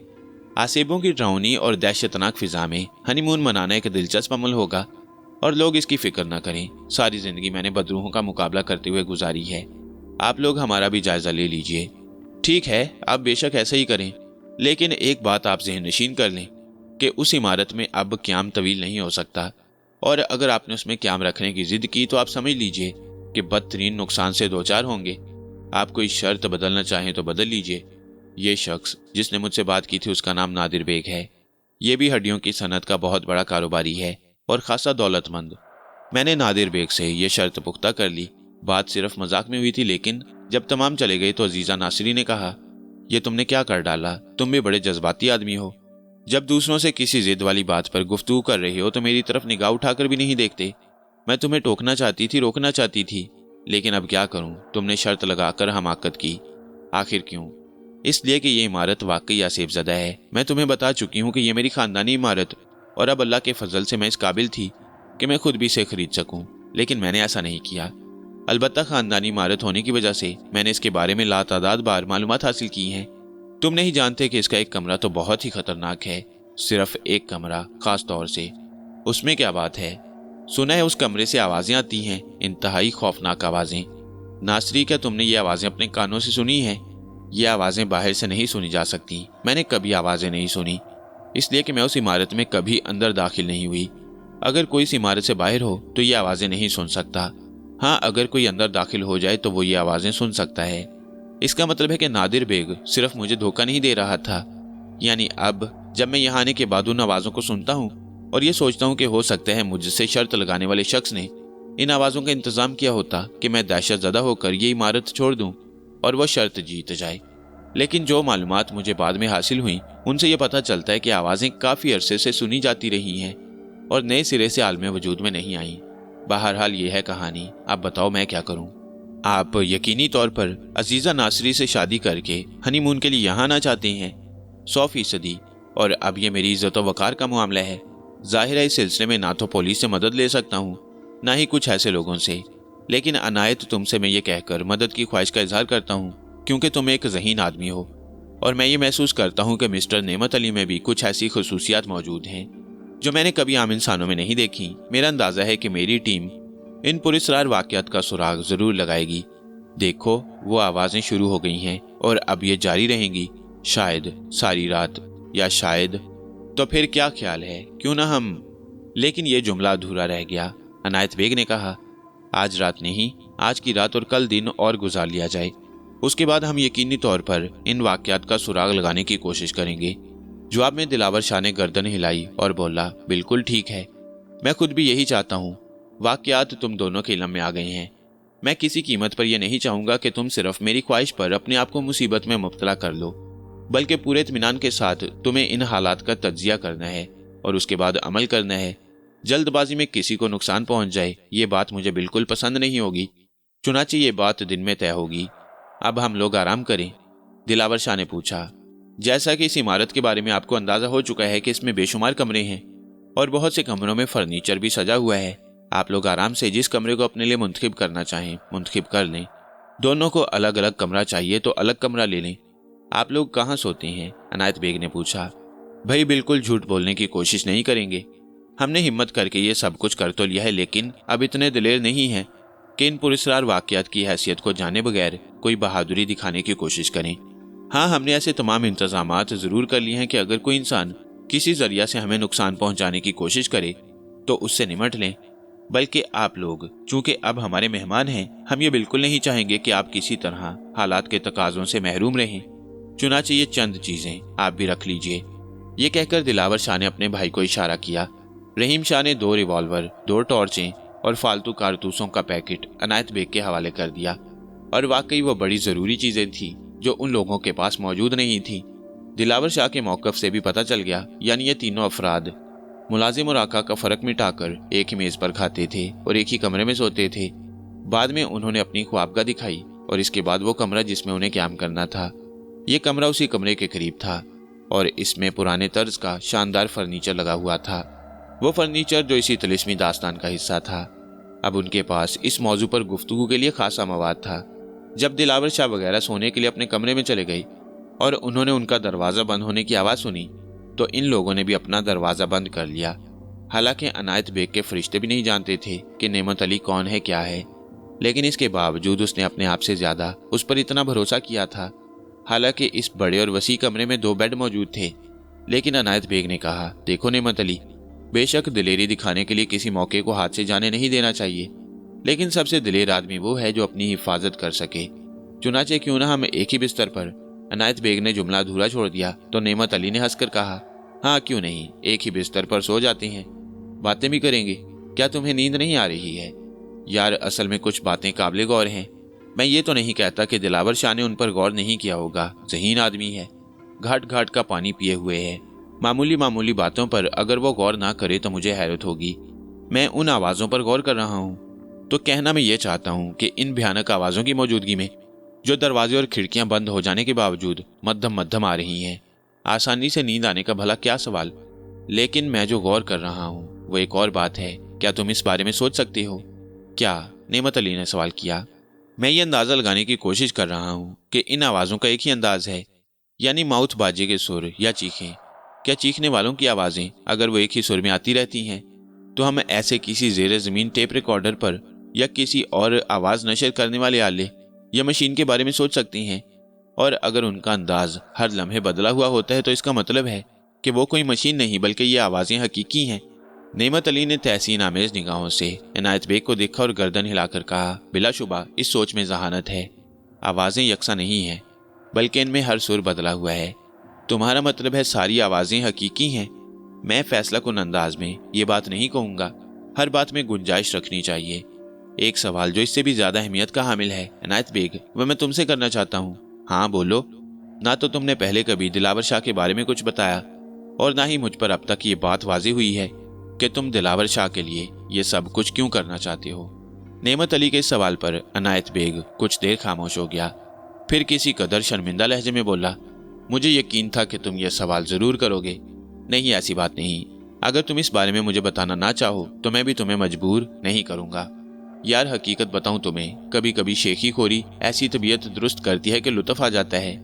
असल में मेरी मुलाकात दिलावर शाह से मुल्क से बाहर हुई थी। मैं तफसील में नहीं बताऊंगा क्योंकि ये एक राज है, लेकिन यूं समझ लो कि दिलावर शाह वहाँ भी एक आसेबी चक्कर में ही मुझसे मिला था और मैं अपने एक ऐसे गैर मुल्की दोस्त को बेवकूफ़ बना रहा था जिसका ख्याल था कि वो आसेबों के जाल में फंस गया है।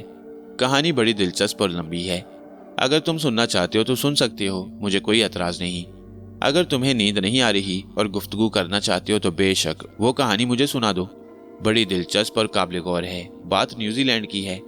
न्यूजीलैंड की एक चाय बनाने वाली फर्म में मेरा एक दोस्त इंजीनियर था जिसका नाम माइकल था। मैं भी वहाँ किसी काम से पहुंचा और एक होटल में क़याम पजीर था। दिलावर शाह भी माइकल का दोस्त था। माइकल ने अपनी एक मुश्किल बताई और वह मुश्किल एक मकान था जो उस कंपनी ने माइकल को रिहाइश के लिए दिया। एक खाली मकान जो इतना खूबसूरत था कि बता नहीं सकता। न्यूजीलैंड का माहौल खूबसूरत, दरख्त पुरफिजा मंजर, लेकिन वो मकान आसेब ज़दा। और माइकल ने नशे के आलम में ये बात सुनने के बावजूद कि मकान आसेब ज़दा है उसे लेने की हामी भर ली। चुनाचे कंपनी ने उसे डेकोरेट करके माइकल के हवाले कर दिया। और जब होश و हवास के आलम में माइकल की पहली रात वहां पर गुजरी तो उसके हवास बिगड़ गए। मकान के आसेब रात भर मकान की ऊपरी मंजिल में हंगामा करते रहे, उसे डराते रहे, और माइकल की सारी रात तबाह हो गई और इसके बाद उसकी नींद हराम हो गई। घर की बेशतर अशिया गायब हो जाती थी, किचन में अफरा तफरी फैल जाती और हर तरह के नुकसानात होते रहते, कीमती चीजें गायब हो जाती। माइकल सख्त परेशान था और इसी परेशानी के आलम में दिलावर शाह से उसकी मुलाकात हुई और मेरी दिलावर शाह से। मैंने यूं ही मजाक में दावा कर दिया कि मेरी जिंदगी पुरस्कार वाकयात से भरी पड़ी है और मैं जिन भूत और आसेब आसानी से भगा देता हूँ। यूं बस माइकल का मामला मेरे सर पर आन पड़ा और पहली रात मैंने माइकल की उस रिहाइशगाह में गुजारी। रात को 11 बजे के करीब छत पर कदमों की आवाज़ सुनाई देने लगी। मैं, माइकल और दिलावर शाह जाग रहे थे। फिर आवाज़ तेज से तेज तर होती गई। उन दोनों के हवास खराब थे, तोड़ फोड़, भाग दौड़, लड़ाई झगड़ा। मैं भी उन आवाज़ों को सुन रहा था और बहुत गौर कर रहा था। ये तजवीज़ मैंने ही पेश की कि ऊपर चलकर देखा जाए, लेकिन दोनों में से किसी की हिम्मत नहीं थी। तन्हा मैं भी ये हिम्मत नहीं कर सकता था, लेकिन मैंने ये कह दिया उन लोगों से कि मैं उन भूतों को भगा दूंगा, ये मेरी जिम्मेदारी है। माइकल पूरे खुलूस के साथ मुझे घर पर छोड़कर चला गया, दिलावर शाह भी चला गया और इसके बाद सिर्फ मैं वहां तन्हा रह गया। हालत तो मेरी भी खराब थी, लेकिन जाने क्यों मेरे ज़हन में एक अजीब सा एहसास परवरिश पा रहा था कि ये भूत कैसे हैं और क्या चाहते हैं। दिन की रोशनी में मैं अपने आप को पूरी तरह मुसल्ला करके छत की तरफ जाने वाले जीने की तरफ रुख किया और थोड़ी देर बाद छत पर पहुंच गया। छत पर जा बजा मुख्तलिफ चीजें बिखरी हुई थी, रोटियों के टुकड़े, कपड़े और दूसरी ऐसी ही चीजें। हालांकि मकान बहुत खूबसूरत था, लेकिन ऊपर का मंजर इंतहाई भयानक। मुझे यकीन हो गया कि यहाँ पुरस्कार आसेब अपना घर बनाए हुए हैं। सामने वाली सिमत एक कमरा था जो लकड़ी का बना हुआ था और उसके कुछ रोशनदान नजर आ रहे थे। उसका दरवाजा बाहर से बंद था। ना जाने क्यों मेरे दिल को यकीन हो गया कि जो कुछ भी है उसी कमरे में है। दूसरी रात फिर वैसी ही हंगामा खेज थी। माइकल और दिलावर शाह तो आज भी हिम्मत नहीं कर सके, लेकिन मैं ना जाने क्यों जान की बाजी लगाने पर तुल गया। ऊपर पहुंचा तो उस आसेब ज़दा कमरे में रोशनदानों से रोशनी झलक रही थी और आसेब अंदर खूब धमा चौकड़ी मचा रहे थे। इससे ज्यादा हिम्मत नहीं कर सका और वापस आ गया। माइकल और दिलावर शाह तो मायूस थे, लेकिन मैं दूसरे दिन कुछ न कुछ करने का इरादा रखता था। जब वो लोग चले गए तो मैंने जान की बाजी लगाकर उस आसेब ज़दा कमरे को देखने का फैसला किया। उस वक्त वहां मुकम्मल खामोशी छाई हुई थी। मैं ऊपर के कमरे के करीब पहुंचा, दरवाजे को आजमाया, वो लॉक नहीं था। मैंने हिम्मत करके हैंडल पर हाथ रखा और पूरी कुव्वत से दरवाजा खोल दिया। अंदर से कुछ अजीब सी आवाजें उभरी, जिन्होंने कुछ लम्हों के लिए तो मेरे दिल की धड़कनें तक बंद कर दी, लेकिन दूसरे लम्हे मैंने उन आवाजों को पहचान लिया और हैरत से आंखें फाड़कर उस अजीबोगरीब मखलूक को देखने लगा। ये बंदर के छोटे छोटे बच्चे थे जो मुझे देखकर चीख रहे थे। कमरे में मुख्तलिफ अशिया के अंबार लगे हुए थे, फटे हुए कपड़े, खाने पीने की चीजें, परस, जूते। मैं यहाँ खड़े होकर सूरत हाल का तज्जिया करने लगा और ये तज्जिया बड़ा ही दिलचस्प था।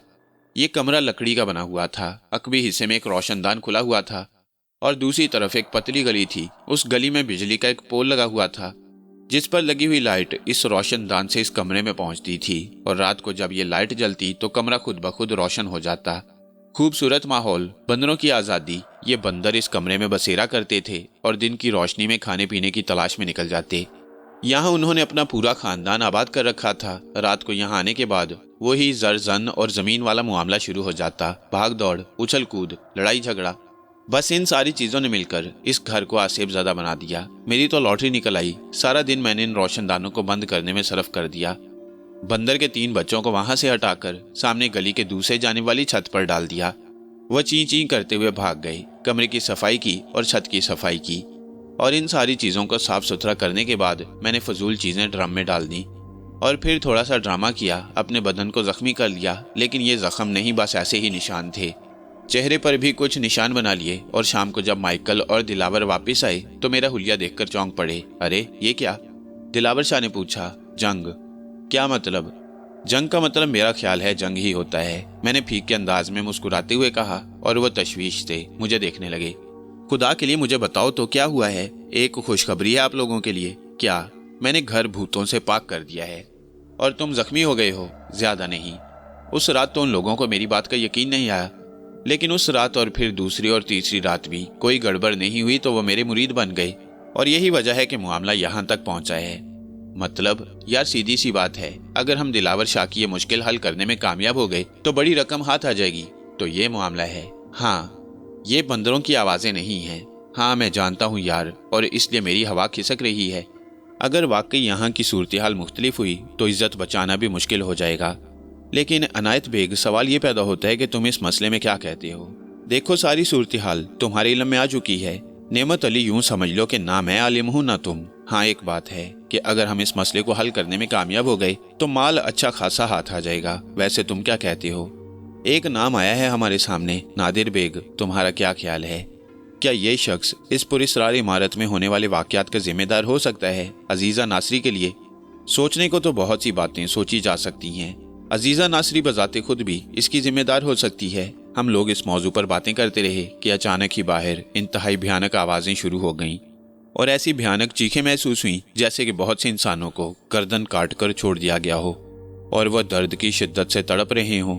ऐसी खौफनाक हालत में हमारे दरवाजे पर दस्तक हुई। अनायत बेग का रंग उड़ गया। उसने सहमी हुई निगाहों से नेमत अली की तरफ देखा, बोलने की कोशिश की, मगर उसके मुंह से आवाज नहीं निकली। मैं अपनी जगह से उठा और दरवाजे के करीब पहुंचकर दरवाजा खोला तो सामने दिलावर शाह खड़ा था। उसके हाथ में रिवॉल्वर था और दूसरे हाथ में टॉर्च। चेहरा गुस्से से सुर्ख हो रहा था। उसने दांत भींचते हुए कहा, क्या तुम में से कोई मेरा साथ देने पर आमादा नहीं होगा? देख रहे हो, सुन रहे हो, ये आवाजें? इंतहा हो गई है। मेरी कुव्वत बर्दाश्त इंतहा को पहुंच चुकी है। अनायत बेग अब भी साकित बैठा हुआ था। नेमत अली ने एक नजर उस पर डाली। वो दोनों बुज़दिल खौफ से कांप रहे हैं और मेरा साथ देने के लिए तैयार नहीं। अगर तुम में से कोई मेरा साथ दे तो आओ हम उस कमरे की जानिब चलते हैं। जरा देखूं तो सही कि ये खौफनाक आसेब आखिर है क्या भला, और क्या बिगाड़ लेती है मेरा। चलो, नेमत अली ने कहा और दरवाजे से बाहर निकल आया। इस दौरान खैरुद्दीन खैरी मुसलसल खामोश था, जिसका मतलब ये था कि नेमत अली जो कुछ कर रहा है वो उससे मुतमईन है। दिलावर शाह कुछ इस तरह गुस्से में नजर आ रहा था कि लगता था आज वो सारी हदें पार कर देगा। नेमत अली उसके साथ आगे बढ़ता रहा और दबे पांव उस कमरे की जानिब रवाना हो गया, जिसके बारे में अंदाजा था कि आवाजें उसी कमरे से आती हैं। एक लंबी राहदारी और सुनसान गुलाम गर्दिश को अबूर करके आखिरकार वो उस आसेबज़दा कमरे की जानिब पहुंच गए। आवाजें यहाँ निहायत दहशतनाक तरीके से आ रही थीं। कुछ लम्हे के लिए ये आवाजें इसी तरह आती रहीं और वह धड़कते दिलों से सुनते रहे। फिर ये आवाजें मध्यम होने लगीं और यूं लगा कि जैसे कोई सिसक सिसक कर रो रहा हो। दिलावर शाह ने रिवॉल्वर उसकी तरफ बढ़ाया और बोला, तुम्हारा रिवॉल्वर तुम्हारे पास मौजूद है? हाँ बिल्कुल। जरा मैं ये ताला खोलता हूँ। उसने आगे बढ़कर ताला खोला और जैसे ही ताले में चाबी घूमी, सिसकियों की आवाजें बंद हो गईं। वो लोग आगे बढ़े और कमरे में दाखिल हो गए। अब हर तरफ एक खौफनाक सन्नाटा फैल गया। कमरे में मुकम्मल खामोशी और अंधेरा था। टॉर्चों की रोशनियां चारों तरफ लहराती रहीं। माहौल इंतहाई लर्ज़ाखेज था। एक अजीबोगरीब सी नहूसत चारों तरफ बरस रही थी। मकड़ी के बड़े बड़े जाले नजर आ रहे थे।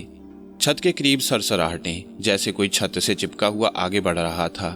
वो इस गहरे सन्नाटे में टॉर्चों की रोशनी इधर उधर डालते रहे कि अचानक ही एक भयानक चीख बुलंद हुई।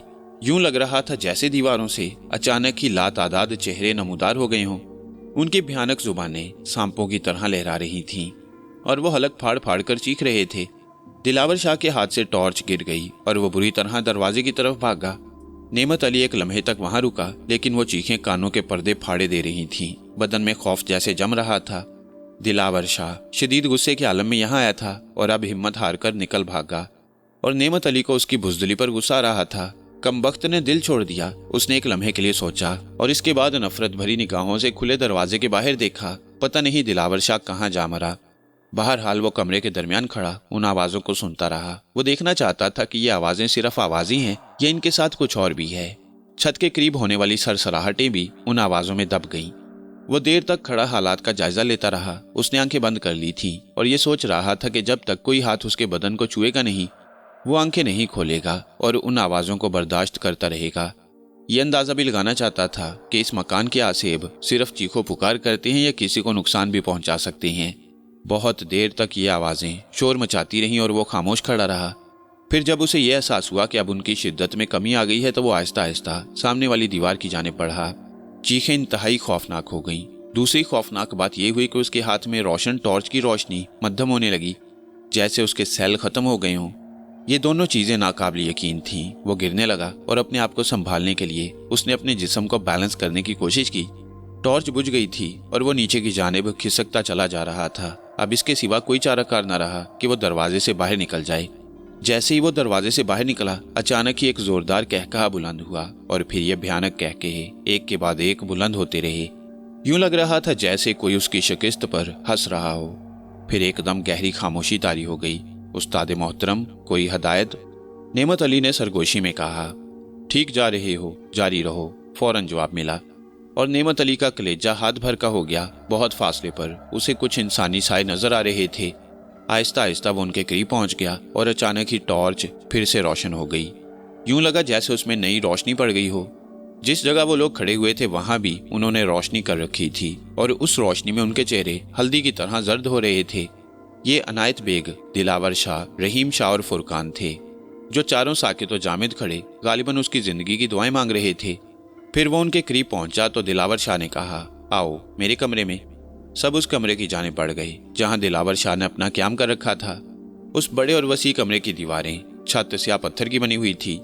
یہاں انہوں نے ایک بڑا لیمپ روشن کر رکھا تھا۔ دلاور شاہ نے غصیلے انداز میں کہا، اب اس کے سوا کوئی چارہ کار نہیں ہے کہ میں اس کمرے کو کھدوا کر پھینکوا دوں، اس کی دیواریں، اس کا فرش، سب کچھ تباہ کر دوں۔ میں ہار نہیں مان سکتا۔ ہار ماننے کا مطلب ہے کہ میں عزیزہ ناصری سے شادی نہ کروں۔ وہ اس کے سوا کچھ نہیں چاہتے۔ جذباتی ہونے کی کوشش نہ کریں دلاور شاہ، بات کچھ اور بھی ہو سکتی ہے۔ نعمت علی نے کہا، تم اس کمرے میں گئے تھے، کوئی اندازہ لگایا تم نے؟ صرف اتنا کہ یہ کام کسی انسان کا معلوم نہیں ہوتا، اور شاید کمرہ کھدوانے کے بعد بھی یہ آوازیں بند نہیں ہوں گی۔ نعمت علی کے ان الفاظ نے ایک لمحے کے لیے وہاں خاموشی طاری کر دی۔ پھر دلاور شاہ نے کہا، گویا کوئی حل نہیں ہے کہ میں اس عمارت کو دوبارہ آباد کر لوں۔ میں اپنی دولت کا ایک حصہ تم لوگوں کو دینے کے لیے تیار ہوں، لیکن میں یہ بے عزتی برداشت نہیں کروں گا۔ میں اس عمارت کو نہیں چھوڑوں گا۔ اب تم لوگ یہ بتاؤ کہ مجھے کیا کرنا چاہیے۔ میں سخت پریشان ہوں۔ سب سے پہلے ہمیں چائے تیار کروانی چاہیے۔ کیوں فرقان؟ اس وقت میں کچن میں بالکل نہیں جاؤں گا۔ ہاں، چائے کے سامان کا بندوبست میں نے الگ سے کر رکھا ہے، یہیں بیٹھ کر چائے بنائی جائے گی۔ اگر آپ لوگوں کا اعتراض نہ ہو۔ بھلا چائے کا معاملہ اور کوئی اعتراض کرے؟ اچانک ہی باہر تیز ہوائیں چلنے لگیں۔ یوں لگا جیسے مکان کے آسیب پوری طرح اس مکان میں کھیلتے پھر رہے ہوں۔ تیز ہواؤں کی سیٹیاں جگہ جگہ سے ابھر رہی تھیں، اور ادھر فرقان نے چائے کا بندوبست شروع کر دیا۔ گیس اسٹوو جلا لیا گیا، پانی وغیرہ تمام چیزوں کا بندوبست یہی تھا، برتن بھی موجود تھے، چائے کی پتی، دودھ، شکر۔ پھر اچانک ہی باہر بادلوں کی گرج ابھری اور تیز بجلی چمکنے لگی۔ بہت دیر تک یہ سلسلہ جاری رہا، اور محسوس ہوا کہ جیسے بارش صبح تک بند نہیں ہوگی۔ چائے نے اس وقت جو مزہ دیا اس کا کوئی جواب نہیں تھا۔ اچانک ہی نعمت علی کو کچھ خیال آیا۔ اس نے دلاور شاہ سے کہا، دلاور صاحب، ایک بات تو بتائیے، آپ نے اس مکان کی تاریخ تو معلوم کی ہوگی، آپ مجھے یہ بتائیے کہ آخری بار یہ مکان کس کے قبضے میں تھا؟ میں بالکل نہیں جانتا، اور شاید مشکل ہو جائے، کیونکہ تھوڑی سی تفصیلات مجھے عزیزہ ناصری سے حاصل ہوئی تھیں۔ یہ ان کے خاندان کا گھر تھا، لیکن آبادیاں یہاں سے دور ہٹ گئیں۔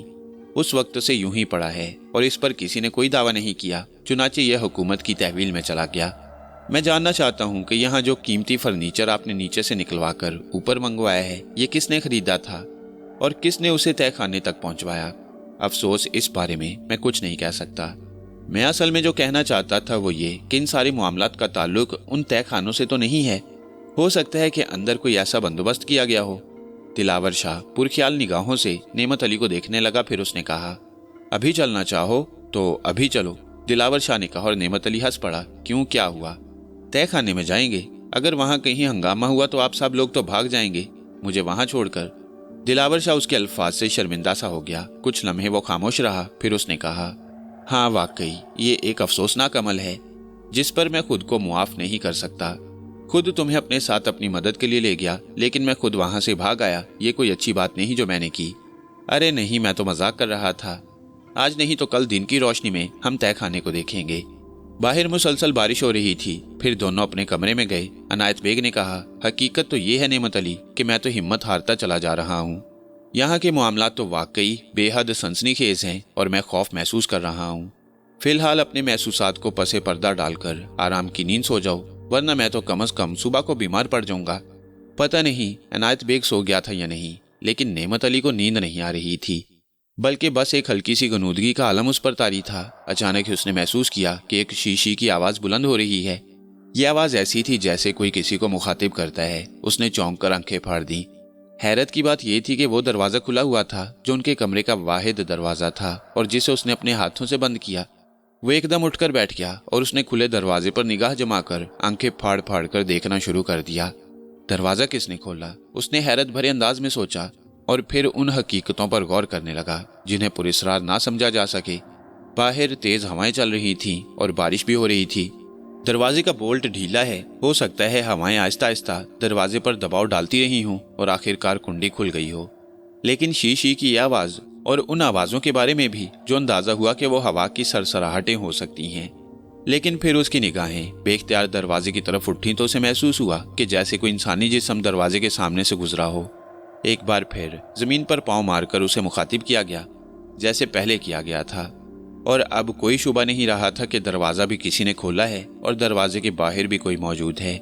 اس نے اپنے قریب سوئے ہوئے عنایت بیگ کو دیکھا اور یہ تصور ختم ہوا کہ وہ عنایت بیگ ہو سکتا ہے، پھر کون؟ دلاور شاہ، رحیم شاہ یا پھر فرقان؟ لیکن دیکھے بغیر کوئی چارہ کار نہیں، چنانچہ وہ بے آواز اپنی جگہ سے اٹھا اور آہستہ آہستہ قدموں سے کھلے دروازے کی جانب چل پڑا۔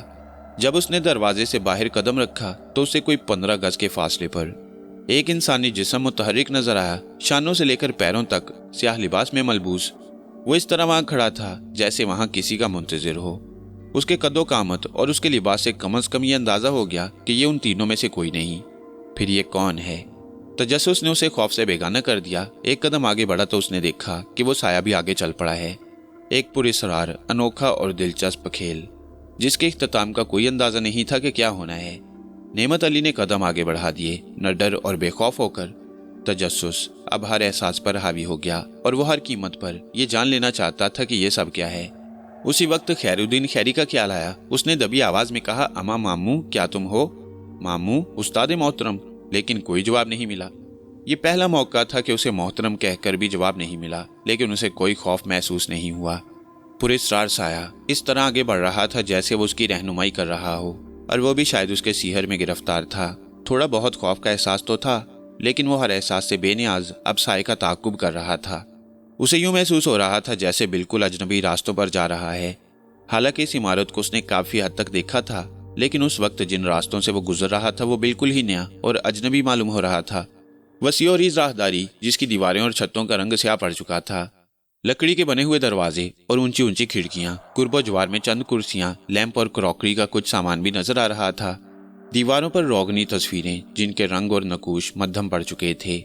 تصویروں کے گرد لمبی لمبی سیاہ موم بتیاں روشن تھیں اور ان کی جھلملاتی کانپتی روشنی میں تقریباً 50 سے 60 فٹ لمبی اس راہداری کو عبور کرتے ہوئے اس نے یہ تمام عجیب و غریب چیزیں دیکھیں۔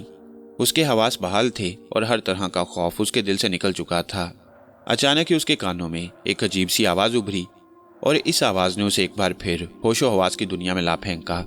وہ چونک کر چاروں طرف دیکھنے لگا۔ آواز سامنے سے آ رہی تھی۔ یہ کوئی عجیب سے ساز کی آواز تھی، کانپتی اور سریلی آواز، لیکن اس میں ایک ردم تھا۔ بجانے والے یقینی طور پر ماہر فنکار تھا، کیونکہ چند ہی لمحوں کے بعد اس پر خود فراموشی کی سی کیفیت چھانے لگی۔ رات کے سولناک سناٹے میں کسی نامعلوم ہستی کا یوں ساز بجانے سے اس پر وحشت کی بجائے فرحت کا حملہ ہوا۔ دل میں ایک عجیب سی خوشی پیدا ہو گئی۔ وہ آگے بڑھا اور اس دروازے تک پہنچ گیا جو سامنے نظر آ رہا تھا۔ جیسے ہی وہ دروازے کے قریب پہنچا، دروازہ خود بخود کھل گیا اور اسے روشنی نظر آئی، لیکن یہ روشنی موم بتیوں کی نہیں تھی۔ دروازہ کھلتے ہی یوں محسوس ہوا جیسے ساز کی آواز پیچھے ہٹ گئی ہو۔ اس نے سامنے دیکھا اور ایک ایک قدم آگے بڑھ گیا، لیکن اچانک ہی اسے یوں لگا جیسے کوئی وہاں موجود ہو۔ روشنی کمرے کے تمام گوشوں کو منور کیے ہوئے تھی، لیکن ایسا محسوس ہوتا تھا جیسے یہ کمرہ صدیوں سے بند پڑا ہے۔ ساز کی آوازیں بند ہو گئیں۔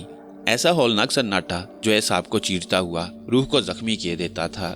آوازوں کے رک جانے سے یوں محسوس ہوا جیسے کوئی خوفناک واقعہ عمل میں آنے والا ہو۔ اس کی چھٹی حس بتا رہی تھی کہ اس خاموشی میں بھی کوئی راز ہے۔ اچانک ہی اس کے دل میں شدت سے یہ خواہش پیدا ہوئی کہ یہ اعصاب شکن خاموشی دور ہو جائے اور وہی چیخنے چلانے کی آوازیں دوبارہ سنائی دیں۔ یہ خاموشی ان آوازوں سے زیادہ بھیانک اور پرخطر لگ رہی تھی۔ پھر بے اختیار اس کے دل میں جوش و خروش کی ایک ناقابل برداشت لہر نمودار ہوئی۔ اس نے پستول جیب میں رکھا، حالانکہ کمرے میں روشنی تھی، لیکن اس کے ساتھ اس نے ٹارچ روشن کر لی اور پھر کمرے کی دیوار کے ساتھ ساتھ کمرے کا چکر لگانے لگا۔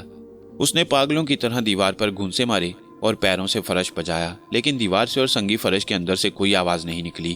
जनूबी दीवार पर बहुत बड़े आतिशदान के करीब खिड़कियां नजर आ रही थीं।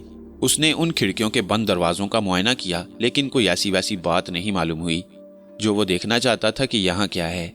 आतिशदान में जली हुई लकड़ियों का जला हुआ बुरादा बिखरा हुआ था। आतिशदान बुर्ज से कहीं ज्यादा बड़ा था। उसने उसमें गर्दन डालकर ऊपर चिमनी की तरफ देखा। चिमनी बहुत ऊंची और तारीक थी, लेकिन दरमियान में एक मोटा सा रस्सा लटक रहा था। आतिशदान की दीवार के साथ साथ लोहे के कई कड़े गड़े हुए थे। उन कड़ों में 2-2 फुट लंबी जंजीरें बंधी हुई थीं। वो हैरान हो गया। इन जंजीरों और कड़ों का मकसद समझ में नहीं आया। इसी आलम में उसने फैसला किया कि दिन की रोशनी में इस चिमनी का बगौर जायजा लेगा। ना जाने क्यों छठी हिस्स ये बता रही थी कि इन पुरस्रार आवाजों का राज इस चिमनी के सीने में छुपा हुआ है। चुनाचे उसकी मुतजस्सस निगाहें कुर्ब-ओ-जवार का जायजा लेती रहीं। फिर अचानक आतिशदान के अंदर उसे एक और चीज नजर आई, जिस पर नजर डालते ही उसके रोंगटे खड़े हो गए। ये आतिशदान से राख कुरीदने और राख हटाने वाली लोहे की मोटी सी सलाख थी। इसके एक सिरे पर बिल्कुल ताज़ा खून जमा था। वो उस पर झुक गया और उसका जायजा लेने लगा। बहुत देर तक वो इसे हाथ लगाए बगैर झुककर करीब से देखता रहा। खून न सिर्फ हत्थी पर जमा हुआ था, बल्कि सलाख के निचले और दरमियानी हिस्से पर भी मौजूद था। वो सोच में डूब गया, क्या ये सलाख इससे पहले भी यहाँ पड़ी हुई थी? लेकिन इस पर ताज़ा खून के धब्बे कहाँ से आए? ये खून इंसान का है या फिर? इसी किस्म के कई सवालात उसके जहन में बिजली की तरह आ गए। उसके एक सिरे पर बिल्कुल ताज़ा खून जमा हुआ था। वो उस पर झुक गया और उसका जायजा लेने लगा। बहुत देर तक वो उसे हाथ लगाए बगैर झुककर करीब से देखता रहा। खून न सिर्फ हत्थी पर जमा हुआ था, बल्कि सलाख के निचले और दरमियानी हिस्से पर भी मौजूद था। वो सोच में डूब गया, क्या ये सलाख इससे पहले भी यहाँ पड़ी हुई थी? लेकिन इस पर ताज़ा खून के धब्बे कहाँ से आए? ये खून इंसान का है या फिर? इसी किस्म के कई सवालात उसके जहन में बिजली की तरह आए। अगर ये सलाख पहले यहाँ मौजूद नहीं थी तो इसे कौन यहाँ लाया? और वो कमरे में किस वक्त और किस रास्ते से दाखिल हुआ? क्या इस चिमनी के रास्ते से कोई यहाँ आता है? ये कैसे मुमकिन है? ये खून मुमकिन है हम लोगों को खौफजदा करने के लिए इस सलाख पर लगाया गया हो।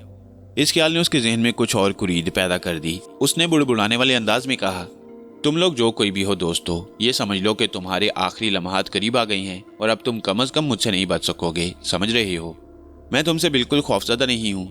तुम जो कोई भी हो, मेरे सामने आकर मुझसे बात करो। देखता हूँ तुम किस तरह यहाँ कामयाब हो सकते हो। अब जब मैं इस इमारत में आ गया हूँ तो तुम्हारी हर साजिश खत्म करके यहाँ से जाऊंगा। उसने झुककर खून आलूद सलाख उठाई, लेकिन सलाख को छूते ही जैसे जलजला आ गया। कमरा भयानक आवाजों से गूंज उठा। उसे यूं महसूस हुआ जैसे बेशुमार बदरू हैं खौफनाक आवाजों के साथ उसके इर्द गिर्द रक्सा हो गई हैं। वो चारों तरफ से उस पर हमला कर रही थीं। उसने बेख्तियार सलाख फर्श पर दे मारी। एक को खौफनाक आवाज आई। जिस जगह जमीन पर सलाख गिरी थी वहां से ताज़ा खून का फवारा उबल पड़ा। ऐसा लगा जैसे उसने सलाख जमीन पर न मारी हो, बल्कि किसी के सीने में घोंप दी हो। खून के इस फवारे के बेशुमार छींटे उस पर पड़े तो उसकी एसाबी कुव्वत साथ छोड़ गई और दूसरे ही लम्हे उसने कमरे से बाहर छलांग लगा दी। दरवाजे के करीब पहुंचा था कि अनायत बेग के चीखने की आवाज सुनाई दी। क्या हुआ? क्या हो गया? नेमत अली से टकराते टकराते बचा। अनायत बेग ने उसे संभाला और बोला, ये रात में तुम उठकर कहाँ चले गए थे? मुझे पानी पिलाओ। मैं लाता हूँ। पानी पिलाने के बाद जब वो उसके करीब आया तो उसने उससे कहा, मुझे अफसोस है कि मेरी वजह से तुम्हारी नींद खराब हुई। कैसी बातें करती हो? मैं तो ये सोच रहा था कि तुम खुद मेरी वजह से इन उलझनों का शिकार हुए हो, कहीं तुम्हें कोई नुकसान ना पहुंच जाए। सिर्फ मुझे। बहरहाल मेरा मसला तो बिल्कुल मुख्तलिफ है। अब तो मुझे ये बताओ कि हुआ क्या था। बस तुम ये समझ लो कि मेरे ज़हन में दीवानगी आ गई। मैं उस कमरे की हकीकत जानने गया। तुमने वाकई कमाल कर डाला। मुझे कुछ बताओ तो सही प्लीज़। और जवाब में उसने अनायत बेग को सारी तफसील बता दी। और फिर उसने कहा, लेकिन मैं समझता हूँ कि यह सब फ्रॉड है।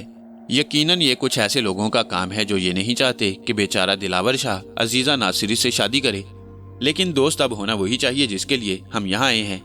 दिलावर शाह को अजीज़ा नासिरी से शादी करना होगी और हम ये सब कुछ करेंगे। उन लोगों को इस बारे में बताना चाहिए। चलो ठीक है, जैसे तुम मुनासिब समझो।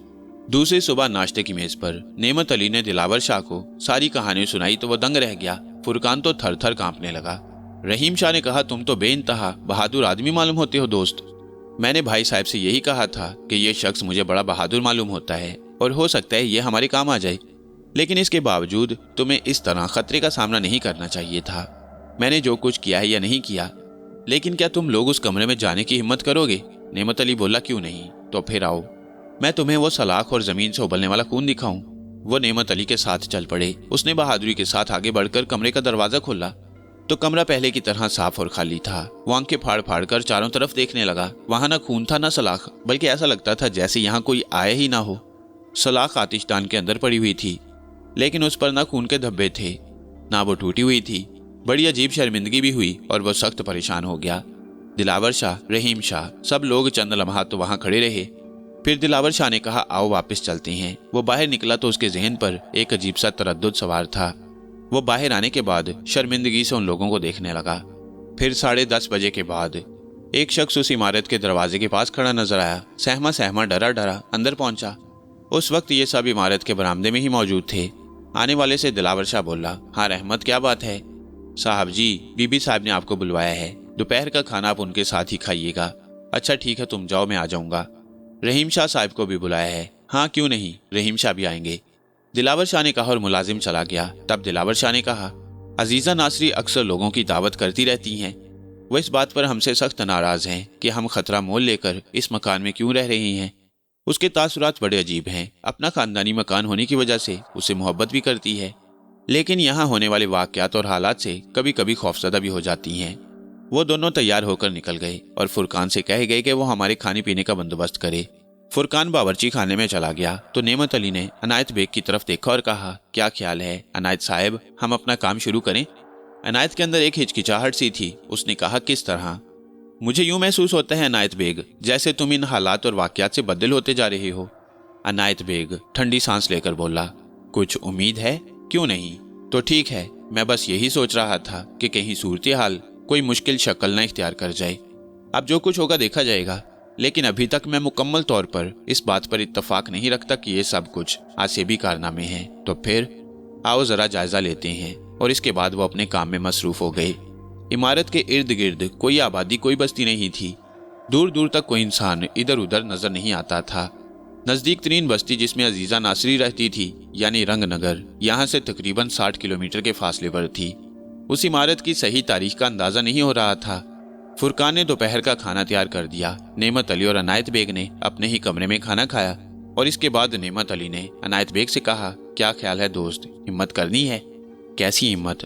अनायत बेग ने अजीब से लहजे में कहा, यार कमाल है, इससे पहले तो मैंने तुम्हें इतना बुज़दिल नहीं देखा। बस यूं समझ लो कि इन हालात से ना जाने क्यों मेरी तबीयत कुछ उलझी उलझी सी है। आओ जरा इस कमरे की छत पर देखते हैं। मैंने तुम्हें चिमनी के बारे में बताया था ना? तो फिर आओ। और इसके बाद वो दोनों कमरे की छत पर जाने का रास्ता तलाश करने लगे। रास्ता नहीं मिला, अलबत्ता एक सीढ़ी दस्तयाब हो गई, जिसको लगाकर वो कमरे की छत पर पहुंच गए। और इसके बाद खूब अच्छी तरह दूर दूर तक इस पूरी इमारत की छतों पर देखा, लेकिन वहां कोई ऐसी बात नजर नहीं आई। ऊपर पहुंचने के बाद चिमनी के अंदर झांका। कुछ पता नहीं चलता था कि यह आवाज किधर से आती है। अगर ये आवाज किसी मशीन से सुनाई देती तो वो मशीन आखिर कहाँ छुपाई जा सकती है? सलाख से खून निकल आना ऐसी कोई मुश्किल बात नहीं थी। कोई भी शौकीबाज ऐसी चीजें तैयार कर सकता था। जमीन के नीचे कोई ऐसी चीज दबाई गई होगी जिससे खून उबल पड़े। लेकिन ये सारे एहसासात कच्चे थे और इनके बारे में ज्यादा एतमाद के साथ कुछ नहीं कहा जा सकता था। नेमत अली सोच रहा था कि जो वाकयात सामने आए हैं, अभी तक उनमें कोई ऐसा रब्त नहीं मिला जिसे खैरुद्दीन खैरी का कारनामा कहा जा सके। उसने मौका मिलते ही खैरुद्दीन खैरी को पुकार लिया, उस्ताद मोहतरम, आप कभी इस तरह भी गायब हो जाएंगे, ये मैंने ख्वाब में भी नहीं सोचा था।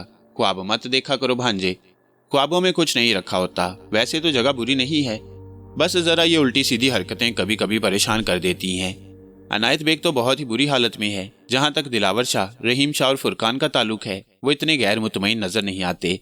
और फिर ये खातून अजीजा नासरी ये दिलावर शाह को यहाँ से ले जाना चाहती हैं। असल में भांजे इन्हीं चक्रों में लगा हुआ था कि आखिर ये सब हंगामा आराई है क्या। इस मालूमात के लिए थोड़ी सी गुमशुदगी तो जरूरी थी, मगर ये चक्कर क्या है समझ में नहीं आया। बेटे, हर काम हमारी मर्जी के मुताबिक नहीं हो जाता। बाज मामलात का इख्तिताम मंतकी होता है। मैं समझा नहीं उस्ताद जी।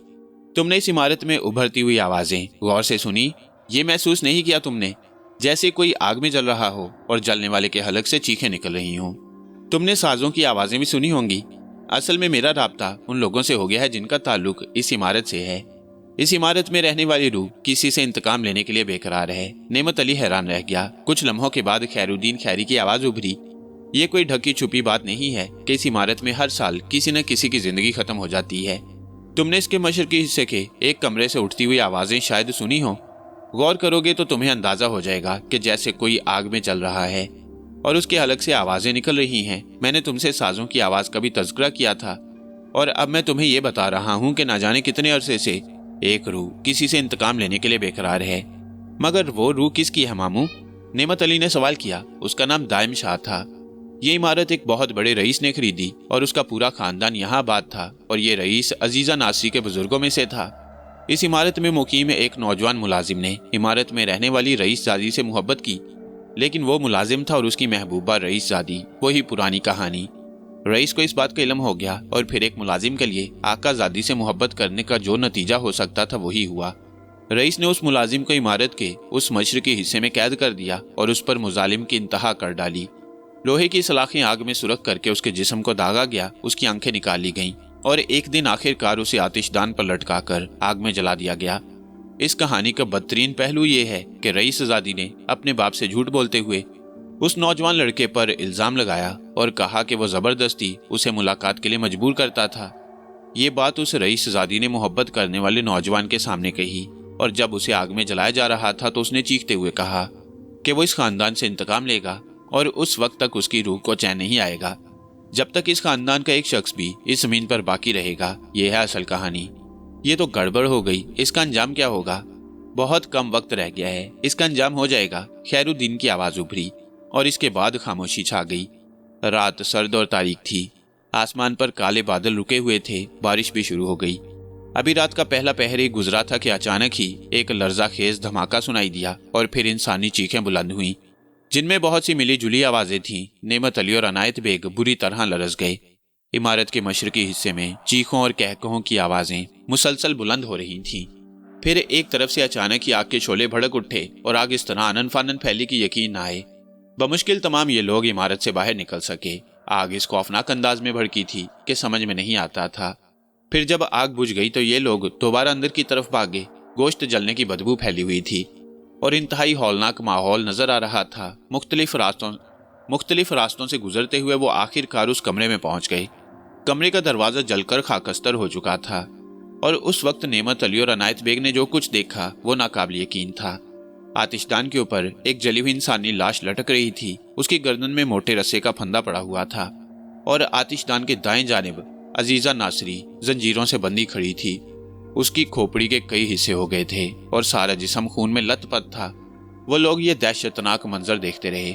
उस वक्त नेमत अली के कानों में खैरुद्दीन खैरी की आवाज उभरी, खेल खत्म, पैसा हजम, अब वापसी का काम शुरू कर दो, यहाँ रुकना बेकार होगा। वो रहीम शाह और फुरकान, इमारत जिस तरह शोलों का अलाव बनी थी, उसके बाद क्या तुम किसी की जिंदगी की तवक्को रखते हो? खैरुद्दीन खैरी की आवाज उभरी और नेमत अली एक ठंडी सांस लेकर रह गया। अनायत बेग बुरी तरह अफसुर्दा था और वापसी में वो सारे रास्ते रोता रहा। किसे क्या जवाब दूंगा?